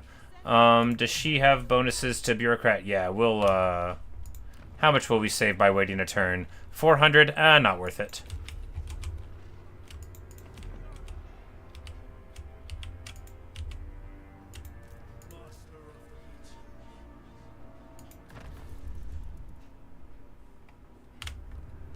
And of course, that replenish is basically anything in this game that gives me replenishment is what I'm going for early, because that forgives you for being bad.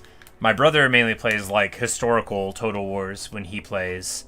Like I don't even think he's ever played this one, but a lot of those, like, you don't have replenishment. You know, like you lose a unit in battle and it's always gone. But he mainly just plays like. Okay, so here, this replenishment doesn't matter because our army is tiny, and if we get in a fight, we lose it. So we'll take the cargo. That way, if somebody needs to be bribed with the cargo, we can bribe them with the cargo. And we'll take the missile damage upgrade because it's going to be awesome. 20% more damage on our damage dealers. Very good.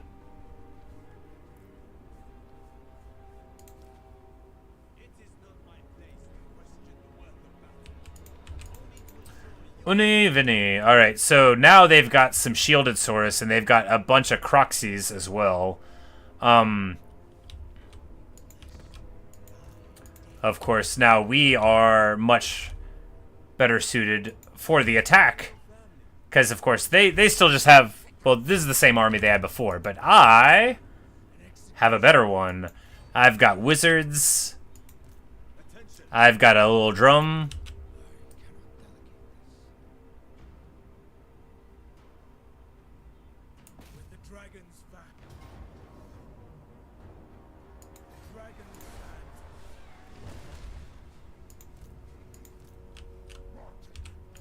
Because on the back of this, they might try to attack with this march reinforcing. However, Croxy Ancients are pretty good fighters, but because we have regenerating on Yuan Bo, all we have to do is just not botch this, and it'll be fine. It's sort of amazing, too, that this place, Pahax, that it is the major settlement, because from this perspective of going north out of Lustria... you know, like, this is where you want to defend anyway, so it's great that it's the good one. You say in older games you could heal wounded units by arriving in a city and recruiting replacements for logic. Something's more logical. Oh yeah, for sure. You know, for some things, like, you know, the vampires, or even chaos, or the beastmen, you know, there's tons of factors where it makes sense, but just like, look, it's a game and you need to be able to play it, but when your dwarves that aren't slayers just get better, you know, when your peasants just miraculously recuperate, like, how good are these peasants? But you know, that's what the blessing of the lady is all about, right? And now with our reinforcements, it says we'll have a close victory. We know it'll do better than that. We're not going to give the AI control of this army again because, again, like, I think we can do better just by putting them into one huge control group than by letting the AI do whatever it is it does, right? Plus, it'll train me to get better at the game or get dizzy. You know, all we need is to know what group Yuan Bo is in. Oh, and it's a minor settlement battle, so that is fine. Of course, minor settlement battles dramatically favor the attacker if you can exercise a small amount of patience, which I can. You know, if we had artillery, that would be good. We don't. We don't need it. For I am the High King of Skyrim!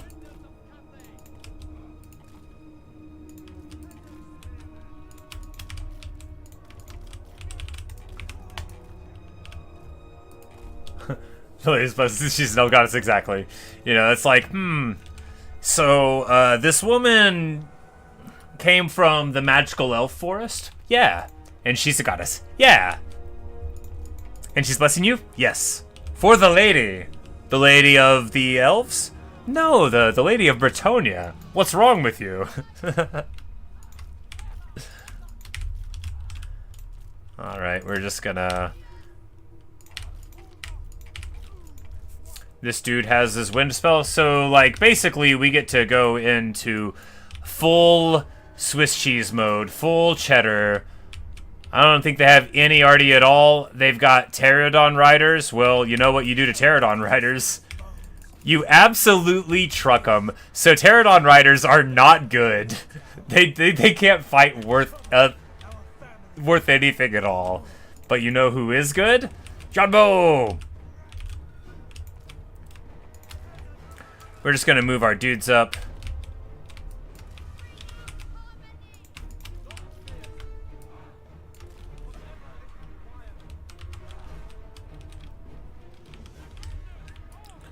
A little bit. You know, to sort of encourage them to move forward and be shot.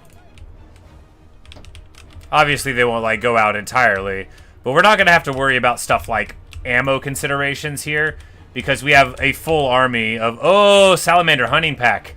Well, it's a good thing I didn't realize that was there, and it's an even better thing that we were going up and away, because that could actually do some damage. Of course, the pterodons are already gone, but we don't want to be taking... Alright, there we go. We use the architecture of this place against them, and get out there. Salamander hunting pack, you know, anti-large, not what we want to be getting...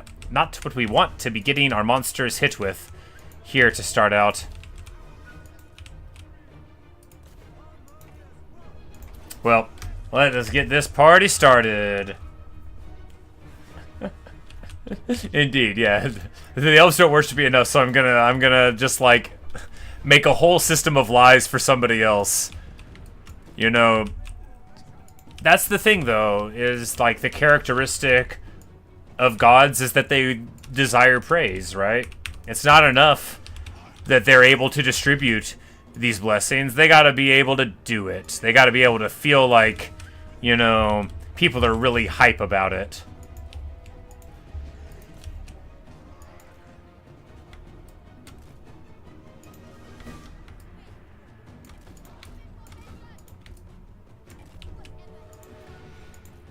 But I guess Yuan Bo's just going to start working on the Croxies here.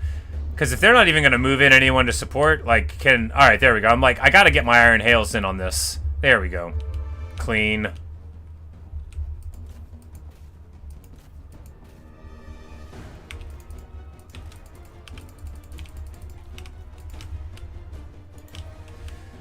Like, we could just jump the salamanders. That feels incredibly dumb. That doesn't mean I'm not going to do it.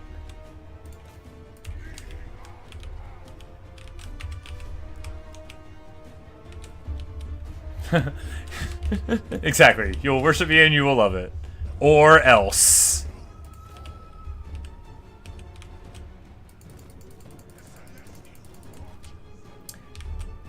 Alright. Is there some item to give him a Mortis besides the Nemesis Crown, which we don't want on him?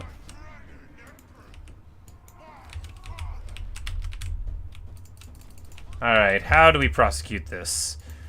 Very carefully with a big ol' block. Yeah, there we go. Now that our dudes are here, we're going to be able to move in better. We're just taking this fight against spears because nothing matters and life is a nightmare. He's not got any kills at all. Oh, he was fighting Croxies earlier, that's right. I'm like, how does he not have any kills?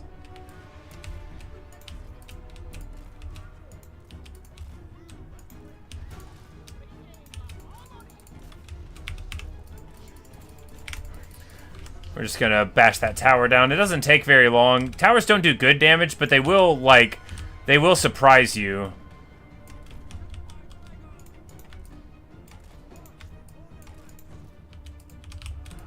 We'll get this guy over here to cast whatever he's gonna do. Do I get a breath attack if I go in a different tree? I feel like a dragon should have a breath attack.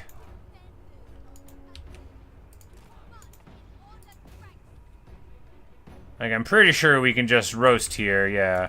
There we go. This is the way. Yuan Bo to lock him down. Chroman to charge into the back. Hit him with the roar.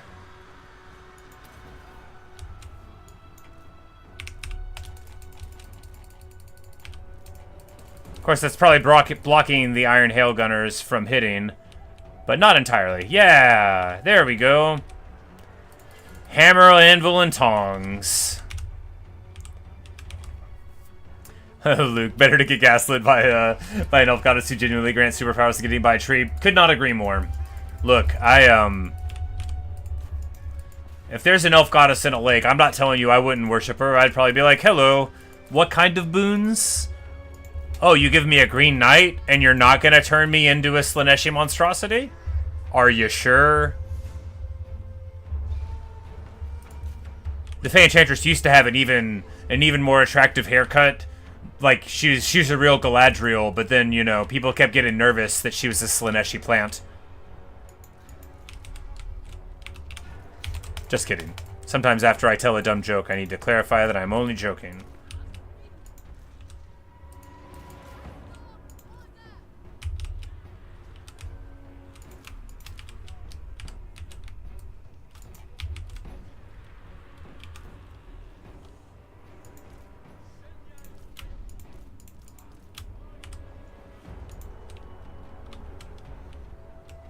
Too many wasteful groups.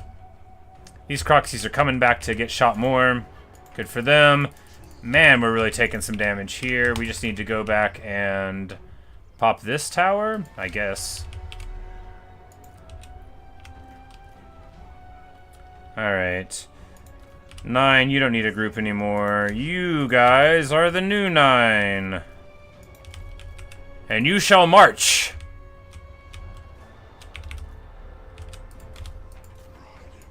Oh, right, the monsters... The monsters are charging in. I'm so dumb.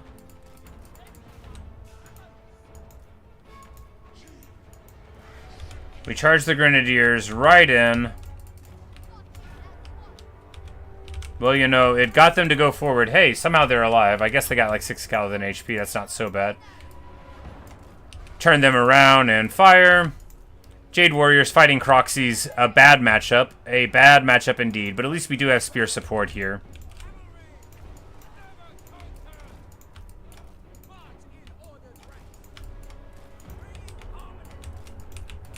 And then we're going to have a whole bunch of archers showing up to this battle soon. Oh yeah, there we go.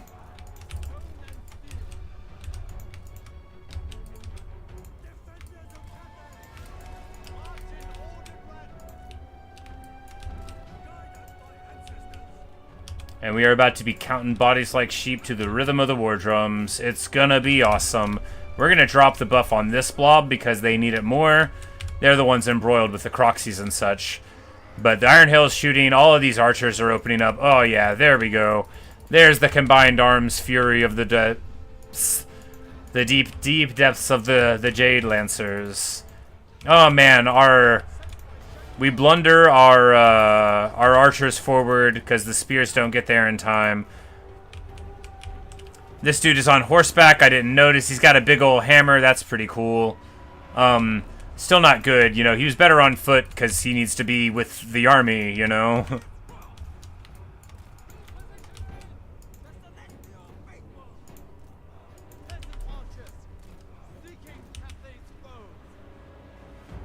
But we're gonna pop. Oh yeah, boom, there we go. There's our armor. There's our charge defense. Get around here. We're just gonna get Yuan Bo embroiled here. It looks like we are absolutely collapsing this whole flank, which doesn't Doesn't come as any surprise since we finally set it up well there with, you know, a whole bunch of peasant archers to go forward. And now we're just going to move forward in this direction.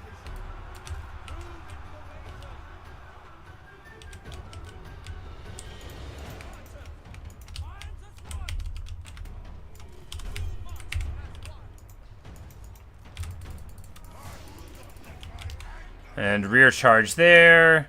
Alright, do we have another war drum yet? Oh, it's a 30-second... Oh, it just happens all the time. I now believe in the war drum. I now believe in the war drum. So we can just give ourselves this huge armor and expert charge defense boost. Yep, let's nuke it. Let's go. Oh man, yeah. What an amazing thing for like a chaff support army. Now I see the future. Let me say you're trying once again to understand the game. It is a real-time strategy game. Right now we're playing Cathay, which is sort of like Fantasy China. And yeah, we build armies and we fight against our foes. It's hard to see what's going on if you're not zoomed out, which makes it harder to scan, you know, what's going on. But this is what's happening. We're fighting the lizardmen. I'm this big dragon, and we're just charging through. But you know, when you zoom out like this, you know, it's much harder to see like what's going on anywhere, and to figure out, you know, like what's happening on the field. But we're enveloping our enemies here. And this dragon is my main character. And he's just having a party. Oh no, the Celestial Lion! We must bring him to safety. Alright, we got a caster coming up here. We need to get the drum forward. The scavenger just due south. Yeah, it's not great.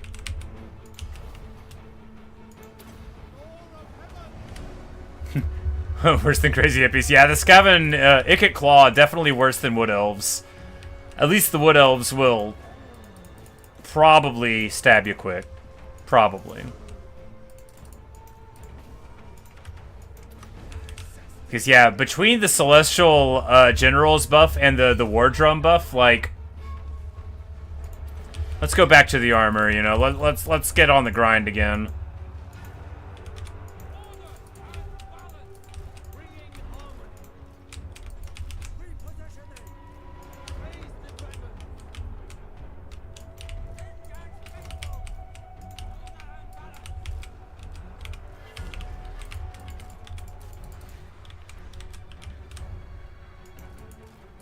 But what we're doing right now, yeah, exactly, a big strategy war. And so these are the battles, but we also like have to build our armies on the map, forge diplomacy and alliances, build things and stuff like that. But all the battles, you either auto-resolve them or they're like this, which you can spend a lot of time auto-resolving them, but this is what it's all about right here. The big clash of armies, where you get to see all of your special abilities and your special dudes raining destruction upon your foes.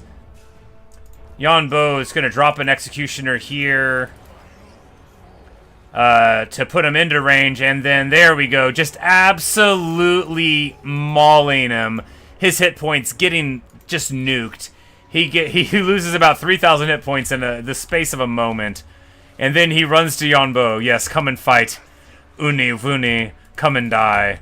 Yuan Bo the Jade Dragon is here.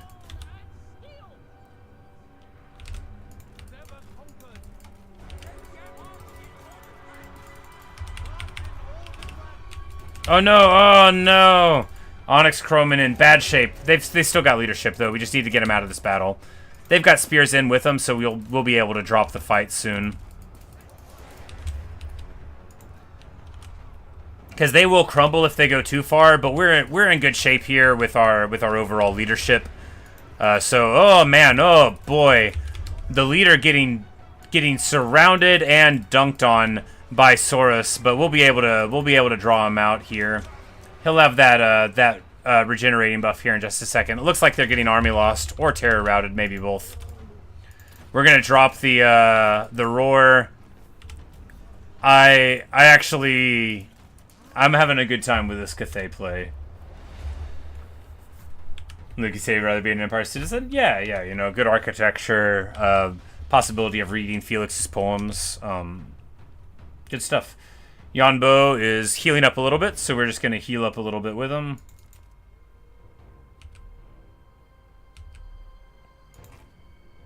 You know, that regeneration, because obviously we still could have done it, but we would be much more careful. We wouldn't be able to be so bold at all without it. And of course the frenzy is also incredibly helpful for the melee attack boost, just like the general damage boost. Good stuff.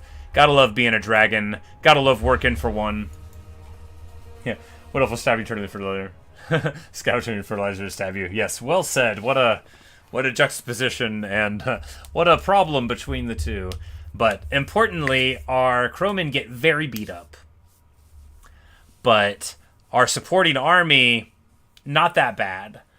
Which means if they do a march across and then a forced march to support, their forced march army is already going to be in low vigor. And we've got, essentially, you know, the heroes are beat up here. Though the Lord and the hero are beat up here. But all of these archers and a bunch of the spears are totally fine. So we're going to be able to come in here, make a big chunk of money, go from being upside down in money to being in a totally fine spot, probably. Yeah, there we go. Get another Scepter of Stability, who cares? I do, because now we're going to be able to remember that we've got some items to distribute, so...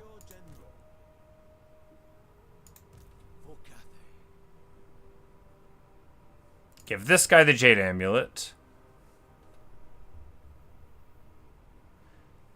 And the Staff of Wujing.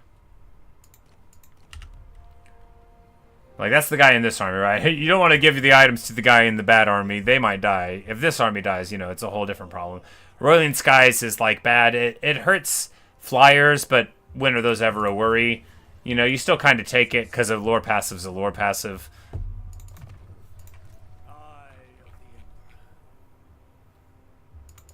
We take the hit points on Yuan Bo because, you know, huge hit point pool with regeneration is even more beneficial. Buff to the little guys. I will make a soldier out of every raw recruit. I'll make a soldier out of you. And in a couple of turns, that caravan might connect to the Ogre Kingdom City if it lives.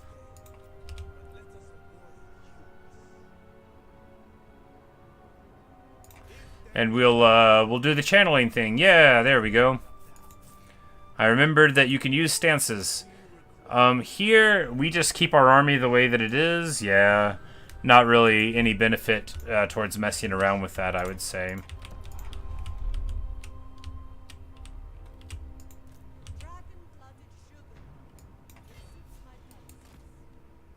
And also, that's going to forestall a rebellion here. Potentially the whole way. And we'll be able to walk in and maybe bash them. Hey, the Spinosotek dwarves, they exist still? Shocking. Shocking indeed. But we can get a non-aggression pact and a trade agreement and some money from Miao Ying.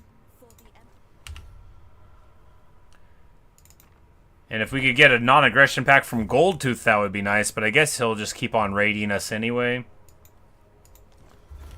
Might just be an event not related to him, but, you know, we'll see what we can get. Kugath, Plague Father, is fathering some plagues out there. It's green work, but somebody's got to do it, and it's always going to be Kugath. He is always the one who's going to plague it up. The Hunts Marshal, you know, with his hilarious armies, good stuff out of him.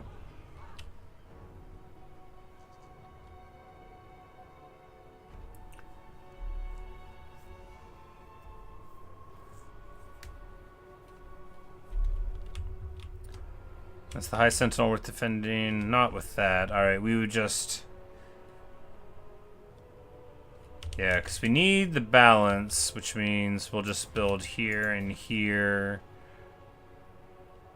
And build a cav building. Yeah.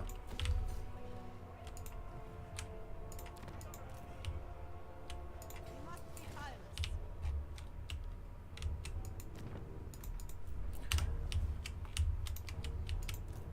Humility in all things. He's level 19, so in one level we'll get access to the 2 ROR Celestial Guard units, which is going to be very nice indeed. All joking aside, I think it's probably the best Skaven name would have. Oh, no, for sure. For exactly the reason you say there. You know, he'll just blow you up. The other ones are worse. Like, do you really want Pestilence to be your neighbor? No. Throt? No, thank you. General of the celestial host. Alright, old Mazda's back. Can we get the fight right here?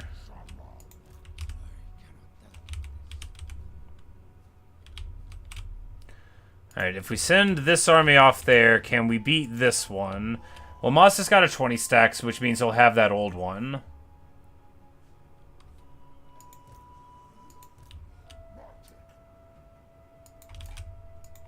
Celestial general.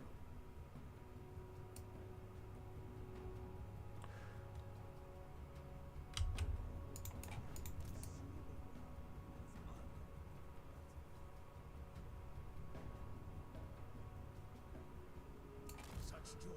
And go like this. Okay, so Mazda's already got one more army up there, but it's not very good. And this army is solid. Oh, he's got a Blessed Basti. That's rough.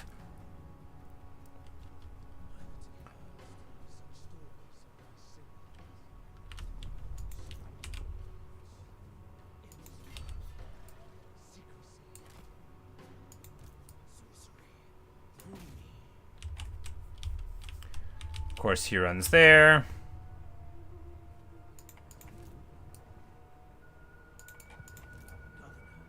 executioner. Instrument of the divine.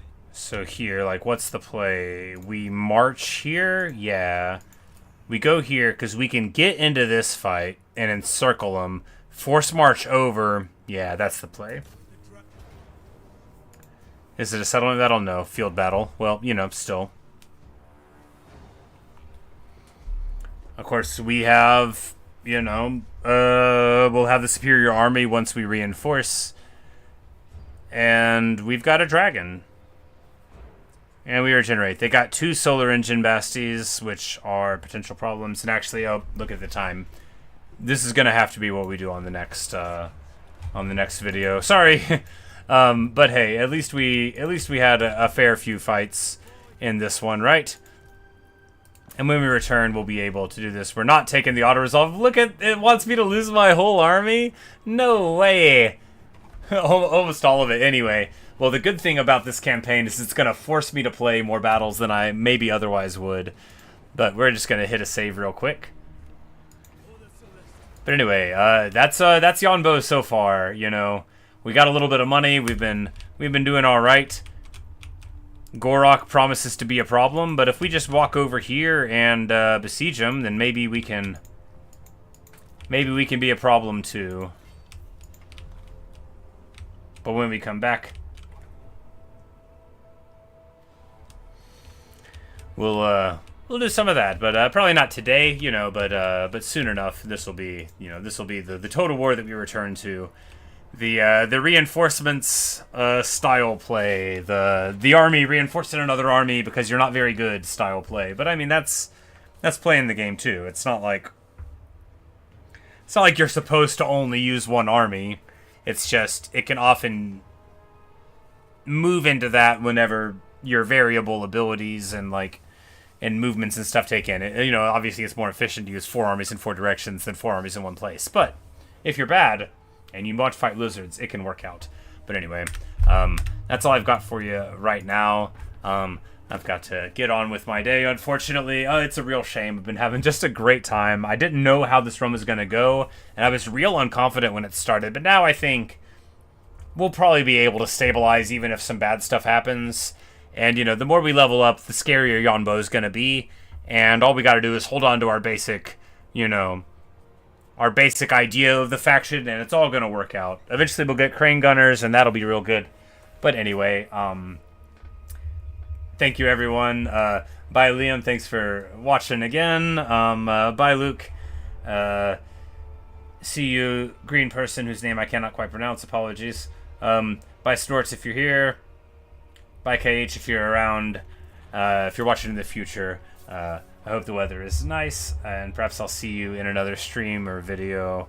I like that Ulth 1 new concept, Luke. I like the idea of just blowing up everything. But of course, you could also do that with Clan Eshin, but in a much funner way. You just let one of your foes get really big, and then you blow them all up at one time.